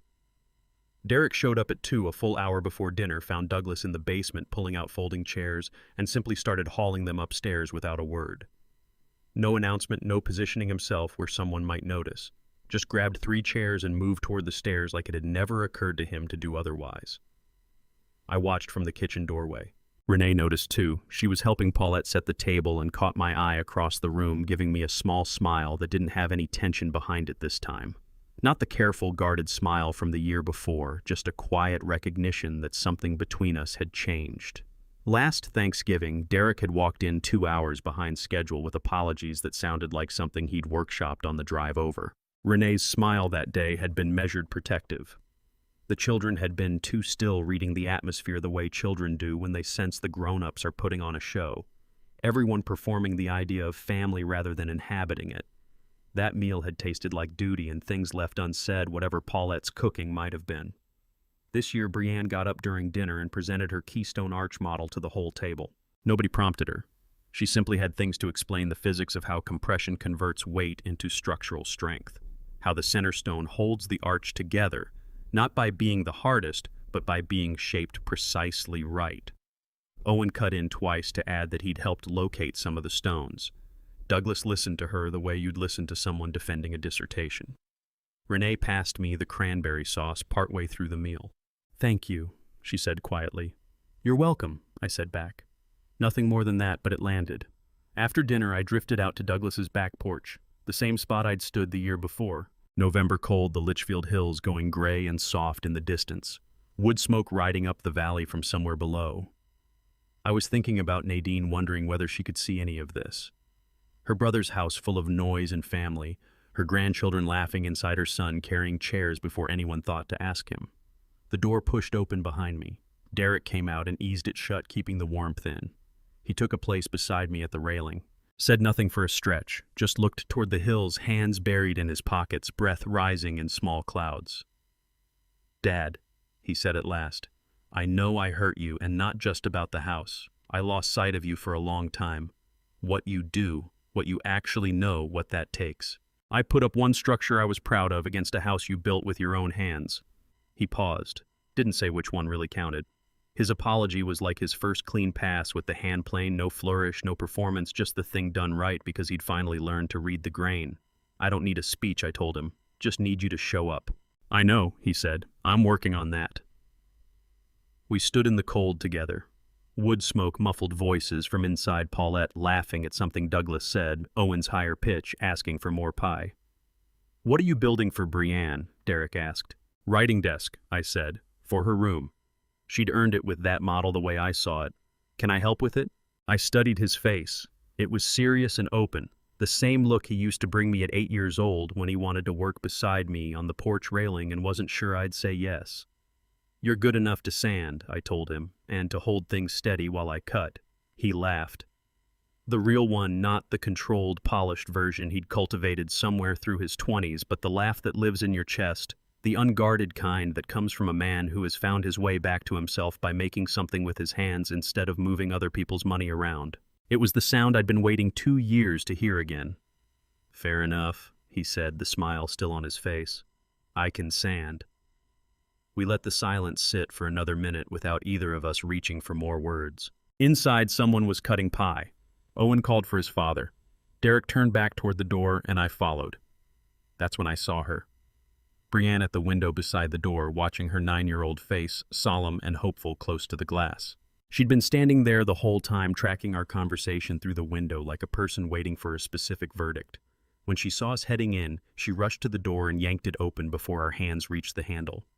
"Grandpa," she said, eyes going between us, "are you coming in for pie?" "Yes," I said. Her face broke open bright, relieved the way a child looks when she's been holding her breath and finally doesn't have to like she'd been watching to see if the adults could manage what she already understood was possible, come back to each other without shattering. Derek mussed her hair as we came through. She seized his hand and steered him toward the dining room, already talking about the writing desk she'd overheard us mention, asking whether it would have drawers, whether she could choose the stain, whether there might be room for a secret compartment. I stepped in behind them into the warmth and the noise and the smell of pumpkin pie and let Nadine's words come back to me. I don't know if it's still possible. It was possible. She had built the hope. We'd built the rest. The Monday after Thanksgiving. Derek arrived at the workshop with a sketch drawn out on graph paper. Brienne's writing desk dimensions worked out for a 9-year-old who would keep growing. He'd spent the whole weekend on it, he said, thinking through the proportions, making sure whatever we built would hold up. Brienne's face pressed to that window had stayed with both of us, the way she'd held herself still watching, waiting to see whether we could come back to each other without it falling apart again. This desk was going to be our answer to that question. Not a conversation, something built to last. We spread the design across my workbench. White oak for the frame and top cherry trim along the drawer fronts. Clean lines, nothing elaborate. Small enough to fit her room today, but with proportions and a desk height we could adjust something that would still make sense whether she was 9 or 19. "She'll outgrow it," Derek said, squinting at the measurements. "Not if we build it right," I told him. "You think ahead, the desk grows with the kid." I pulled boards from the rack white oak I'd been setting aside for something that deserved it. Derek ran his palms over them, checking for warp, reading the grain. He measured the first board twice, then went back for a third pass. I watched his hands move, careful, unhurried, willing to take the time to be sure. I saw Nadine's patience in the way he held the tape, the way he confirmed his pencil marks before committing to a line. She'd shown him that once, maybe, when he was 12, building a birdhouse. Measure twice, cut once. He'd let it slip away somewhere along the road, but the body remembered. "Ready?" I asked. He nodded. We cut the first pieces side by side, me at the saw, him holding the board true. The blade moved through the oak, and the workshop filled with that particular clean smell, fresh-cut wood sawdust catching the light through the window. Derek sanded across 3 sessions, not hurried, not restless, just steady, methodical work, moving through progressively finer grits until the surface came up smooth as skin under your hand. He'd arrive Saturday mornings and get straight to it. No preamble, no phone, just him and the oak and the rhythm of the sanding block traveling with the grain. I worked on the drawer joints while he sanded dovetails for the corners, dados for the bottom panels. We didn't talk much. There are moments when silence carries more than words, when the scrape of sandpaper and the tap of a mallet say more about two people finding their way back than anything spoken aloud. Here's what I understood sometime during that first week building Nadine's house on my own that had been about proof. Proof I could see through what we'd started together. Proof I hadn't quit. Proof the marriage had meant something beyond the day she died. But building this desk with Derek, that was something else entirely. That was saying something out loud in the only language I'd ever fully trusted. Two different languages, two different purposes. One reached back into the past, the other pointed toward what was still to come. The quiet between us had lost its weight, no longer loaded with all the things we'd been unable to say. It was the companionable kind, the silence that settles between two people pulling toward the same thing with no need to narrate it. A language written in sawdust and joinery that 2 years of arguments and lawyers had never managed to supply. By early December, the desk had taken real shape, drawers fitted and running smooth, the top sanded down and ready for finish. Derek had learned to read the grain, to sense where the wood wanted to travel, and to follow rather than fight it. I watched him seat the last drawer and understood he wasn't looking to me for approval anymore. He just checked it himself, felt the clearance, worked the fit until it was right. I got out the carving tools for the final detail. The smallest chisel, the one with the walnut handle Nadine gave me for our 20th anniversary. I turned the desk upside down on the bench and found the spot I was after, the right-hand corner of the underside, out of sight, the place where craftsmen traditionally put their names. Derek watched me pencil out the letters. CAV. Why there? He asked. Where nobody looks, I told him. She'll look, I said, when she's older and flips it over to fix a loose leg or refinish the surface. That's the moment she'll know who made it and what it meant. I carved each letter with care. Brianne and Merritt, full initials, the way my father had marked his work, the way his father had before him, placing her inside the lineage part of the line of people who built things meant to outlast them, who left their names where only the next generation could find them. Derek said nothing while I worked. When I set the chisel down, he traced the letters with one finger, pressing into the depth of each cut. She's part of it now, he said softly. Isn't she? Not a real question, just a quiet acknowledgement. What had begun as a reconciliation between the two of us was reaching past us now, extending forward to his daughter, to whatever she'd one day make with her own hands. We brought the desk to completion 2 days before mid-December. 3 coats of oil finish buffed until the oak came up warm, and the cherry trim seemed to glow from somewhere inside. The drawer pulls, hand-forged iron from a smith over in Canaan, caught the winter light through the workshop window. We wrapped it in old quilts and set it in the corner. There it sat, patient-ready, waiting for Christmas. The week before Christmas, Derek stopped by to look it over, lifted the corner of the quilt, ran his palm across the top one more time, then stepped back and simply stood there with it, this thing he'd built with his own hands. Something that would be here after both of us were gone.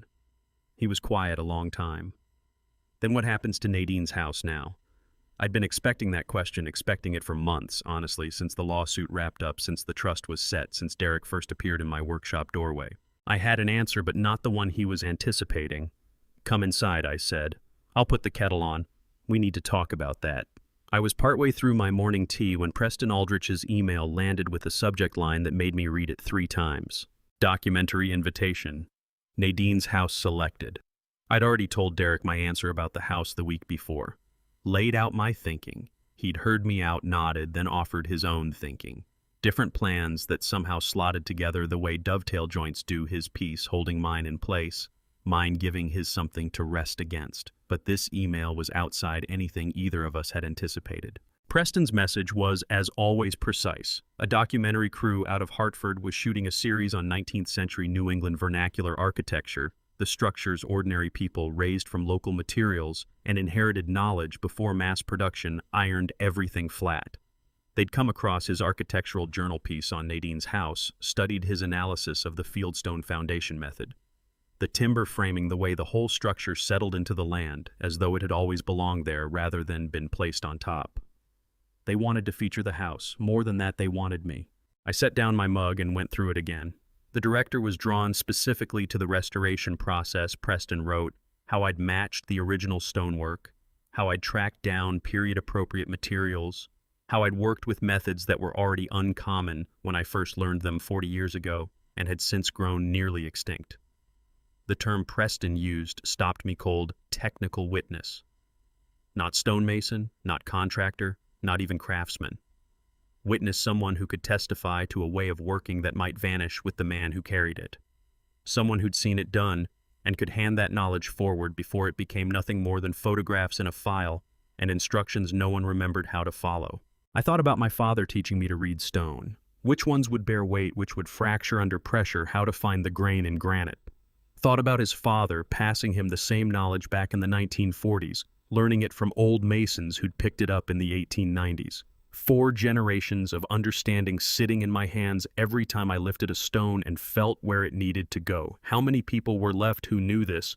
A dozen fewer. Preston's email went on. Filming would run 3 days in January. They'd document the foundation technique thoroughly, camera angles, slow motion sequences, technical diagrams, archive-grade footage for preservation societies and architecture programs. He'd put my name forward as the only person he knew who could demonstrate the method the way it deserved to be demonstrated. Then he wrote the line that caught in my throat. This may be the only document remaining of this method. Your participation would be a significant contribution to architectural preservation. I got up and went to the window. Outside, the December sun was picking out the frost on the workshop roof. The same workshop where my father once showed me how to plane a board, where I'd worked beside Derek just months ago, where Brienne's writing desk sat wrapped in quilts and waiting for Christmas. I thought of Nadine watching me lay the foundation stones for the house 28 years ago. Early morning in 1996, before the real work had taken hold, when we were still clearing ground and setting out lines, she'd carried coffee in a thermos and settled on what would one day be the front step watching me test cornerstones. Why bother with all that she'd asked? Concrete's faster and it costs less. I couldn't put it into words, then couldn't explain why certain knowledge was worth the slowness, worth the aching back and split knuckles, worth going the hard way when the easy way was right there in front of you. I only knew the old methods held something the new ones didn't. Not better necessarily, just different, irreplaceable. Nadine had smiled at my stumbling answer and said something I hadn't fully grasped until this moment, standing in my kitchen 15 years after she died, reading Preston's email. What you love long enough will eventually find someone who loves it. She'd said, you just have to keep loving it until they show up. I printed the email, walked to the refrigerator where Nadine's photo was held up by a magnet, her 60th birthday 2 months before the diagnosis, smiling in the garden with soil on her hands and a basket of tomatoes. I pinned the printed page right alongside it. Not pride exactly, more like an answer arriving for a question I hadn't realized I'd been carrying all these years.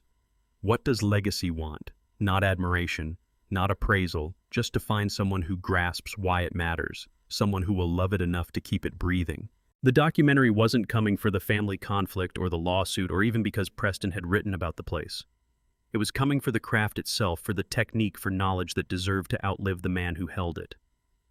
My legacy wasn't the dispute, it was the stone. Nadine's words had proved themselves true there in the December kitchen. The stonework had found people who loved it.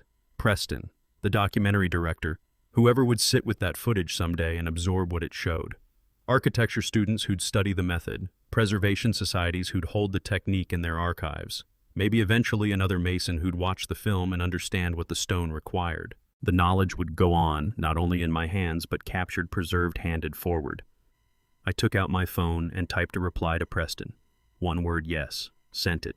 Stood there a moment with Nadine's photo and the printed email and the pale winter light across the floor. Something settled in me that I hadn't known was unsettled. Then I went out to the workshop. Good news, Derek asked. I nodded. The house is going to teach one more generation. He smiled and understood it immediately without any further explanation. We'd talked through our plans for Nadine's house the week before his idea, and mine, different but fitting together. This documentary was something neither of us had seen coming, but it served the same end. The house was never just property to divide or a place to hold together. It was a teacher, always had been. Nadine saw that before I did. She'd like that, Derek said, quietly. Yes, she would. Christmas morning came in on a low, clear light that laid a silver coat over Litchfield County. Inside the living room was warm, the air carrying the smell of pine needles and the apple cake Paulette had delivered the evening before.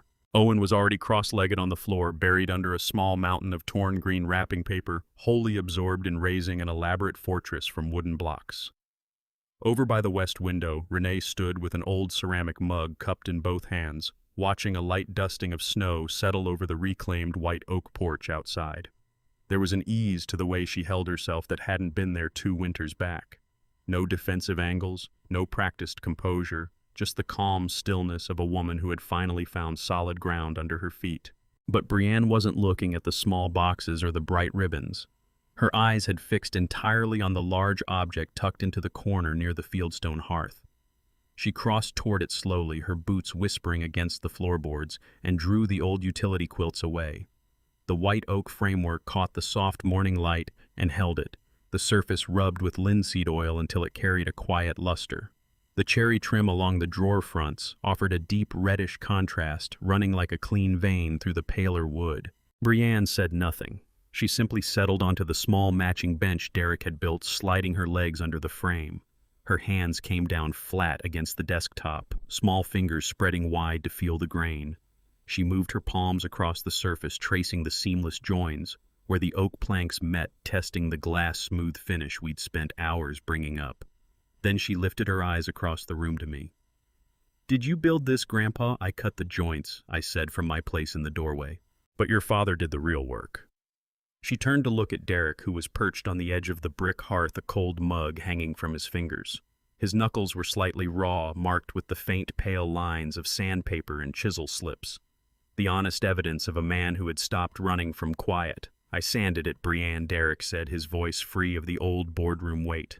3 full passes, from the coarsest grit down to the kind that feels almost like cloth. I wanted to make sure there wasn't a single splinter left anywhere on it. Brienne didn't hunt for flaws. She was feeling for the weight of the thing. She pulled the top drawer open. The hand-forged iron ring clicked against the cherry face, a solid resonant sound in the still room. The drawer glided along its hand-cut dado slot without catching or wandering, opening all the way to show the clean cedar bottom we'd picked to keep her notebooks safe. She eased it closed, listening to the soft wooden thud as the hidden stops met the interior frame. "I will keep this forever," she said. It wasn't the bright exclamation of a child unwrapping a toy. It was a statement of plain fact delivered with the same quiet certainty she'd used when she first lifted that foundation stone out of the frozen mud 2 years ago. "I know you will, sweetheart," I told her. Renee drifted over from the window, setting her mug on the mantelpiece. She didn't look at the desk the way she might assess a piece for a Hartford portfolio. She drew her fingertips along the white oak edge, then looked at Derek, her expression soft, almost wondering. She was taking in the physical proof of her husband's stillness. The evidence that a man can lose everything he thought made him who he was and find something unbreakable in the dust of a workshop floor. "It's perfect, Derek," she said quietly. Derek looked down at his mug, a small, genuine smile working at the corner of his mouth. "Dad taught me to read the grain," he said. "If you go against the growth rings, the blade tears rather than smooths. You have to follow what the tree did before you ever put a tool to it." Brienne tilted her head, her dark hair falling across her shoulder at that particular perceptive angle that always brought Nadine back into the room. She was studying the bottom edge of the desk carcass, her fingers working along the underside of the main frame. "There's something carved down here," she murmured. "Let's flip it," Derek said, setting his mug aside. Carefully, the two of us moved together. Derek took the heavy oak top, I took the base, and we rolled the desk onto its back on the thick wool rug. The winter sun fell across the raw, hand-planed underside, the parts the rest of the world would never see. Brienne knelt on the rug, her face close to the wood. In the far right corner, where the leg met the apron and buried deep within the white oak grain, the clean triangular cuts of my smallest carving chisel were perfectly clear. "CAV, those are my initials," Brienne whispered, her finger tracing the inner wall of the letter A. "C.A. Merritt. A stonemason leaves his mark on the stone that locks the wall," I told her, kneeling down beside her. "A carpenter leaves his name where the structure keeps it safe. Your great-grandfather signed his timber that way in the 30s. My father did it in the 50s. Now your name is in the wood." "Am I part of the building now?" she asked, looking up at me with Nadine's unblinking eyes. "You're the center of it," Derek said quietly, his hand coming to rest on his daughter's shoulder. "You're the reason we didn't stop." Brienne kept working along the underside, her eyes catching a faint line in the joinery that didn't match the structural ones. Directly behind the carved initials built into the thick block reinforcing the leg joint was a small recessed slot. It sat completely flush with the oak hidden so cleanly that only someone cleaning the underside or taking the frame apart would ever notice the seam. She pressed her thumb against the little wooden panel. It shifted with a faint click, sliding back into a concealed pocket.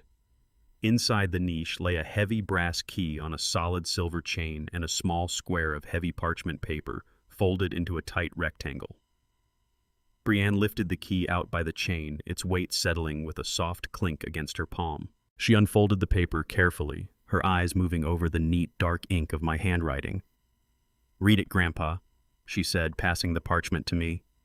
I held the small sheet between my thick fingers. The arthritis was still there. A dull ache the December cold had brought on, but the trembling had gone. I cleared my throat and read the words aloud into the warm room. "For Brienne Merritt when she turns 18. Clifton Bowden holds the ledger. He knows exactly what to do." Derek didn't look startled. He looked at the key, then at me, a slow nod passing between us that held complete understanding. He knew what that brass key stood for. It didn't open the door of the stone house across the field, and it carried no number that could rescue an investment firm or secure a bridge loan from a Hartford bank. It was the key to the irrevocable trust Harlan had drawn up in September, $700,000, protected by the ironclad signature of an old man who understood what it meant to carry a load until the work was finished. The money would sit there in the dark for 9 more winters, growing quietly in the local bank, entirely beyond the reach of anyone who might look at it as collateral or leverage. It would wait for a 9-year-old girl to become an 18-year-old woman, someone who already understood that a pile of rubble could be a foundation if you had the patience to read the stone. "What does it unlock?"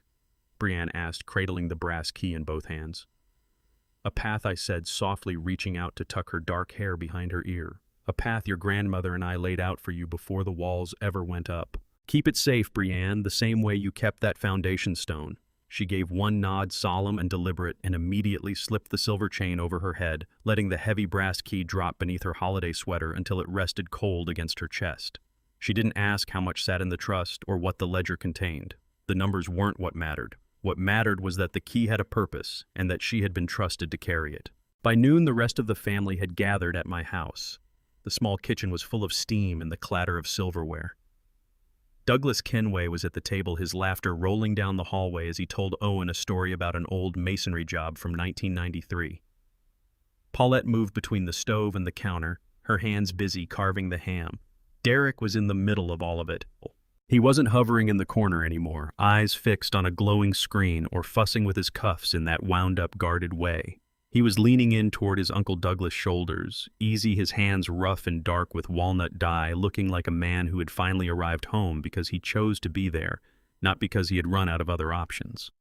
After the meal, a quiet settled over the house as the afternoon sun slipped behind the Litchfield hills, casting the snow outside in a deep pale violet.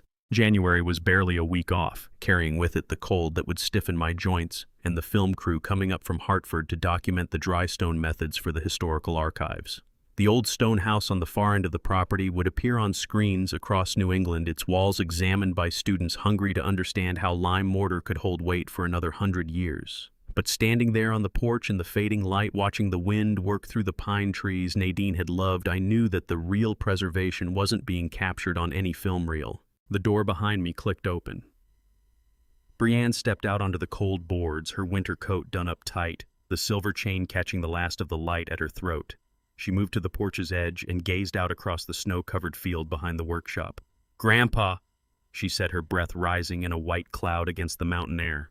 "When spring gets here and the mud firms up, will you teach me how to lay the cornerstones?" I looked down at her, her steady hands, her serious eyes, her grandmother's quiet resolve etched right there along the line of her jaw. "I'll show you how to find the grain," I told her, drawing her in close against the winter chill. "I'll show you how to read the weight before you ever lift a stone. But the stacking, that part's yours to do." She smiled, her small fingers slipping into her pocket to rest on the heavy key tucked beneath her sweater. "I'm ready," she said. From inside, Derek's voice rose above the clatter coming from the kitchen, clear-grounded, entirely whole. The burden had been set down. The work was finished, and the line stood ready to carry on. There in the growing dark, the Litchfield Valley slowly disappearing into shadow. I felt a quiet smile cross my face, knowing that those 12,000 cold stones outside might have changed hands. That's where Gordon's story leaves us, not at the end of pain, but at the beginning of something steadier. something that was built to last. This was never a simple story about land or money or a lawsuit. It was about a man who lost his partner, nearly lost his son, and still chose to build rather than burn. It cost Gordon years of silence, months of legal strain, and more grief than any one person should have to carry alone. But I believe God placed Nadine's notebook inside that wall for a reason, so that the truth could surface exactly when it needed to, not a day sooner. The Lord's timing has a way of doing that, of giving us what we couldn't have accepted any earlier. If this story taught me anything worth passing along, here is what I would tell you. First, protect what you built with your own hands. Document it. Do not assume that love and memory are enough to settle a dispute. Paper and records matter. Second, when someone you raised turns against you, do not meet anger with anger. Let the truth do the work. It is slower, but it holds. Third, leave something behind for the ones who are still trying.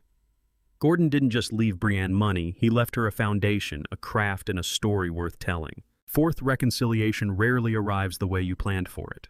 Sometimes it comes in a phone call at the worst hour from a man who finally has nothing left to bargain with, and that, quietly, is where it begins. If these grandpa revenge stories speak to something in your own life, a father's patience, a family tested past its limits, a legacy defended against the odds, I hope you'll leave a thought in the comments below. And if you know someone carrying a heavy season right now, share this father story with them. It might be exactly what they need to hear today. Subscribe to Grandpa's Revenge so you're here for the next one. I'll be waiting for you. Thank you from the bottom of my heart for listening all the way through.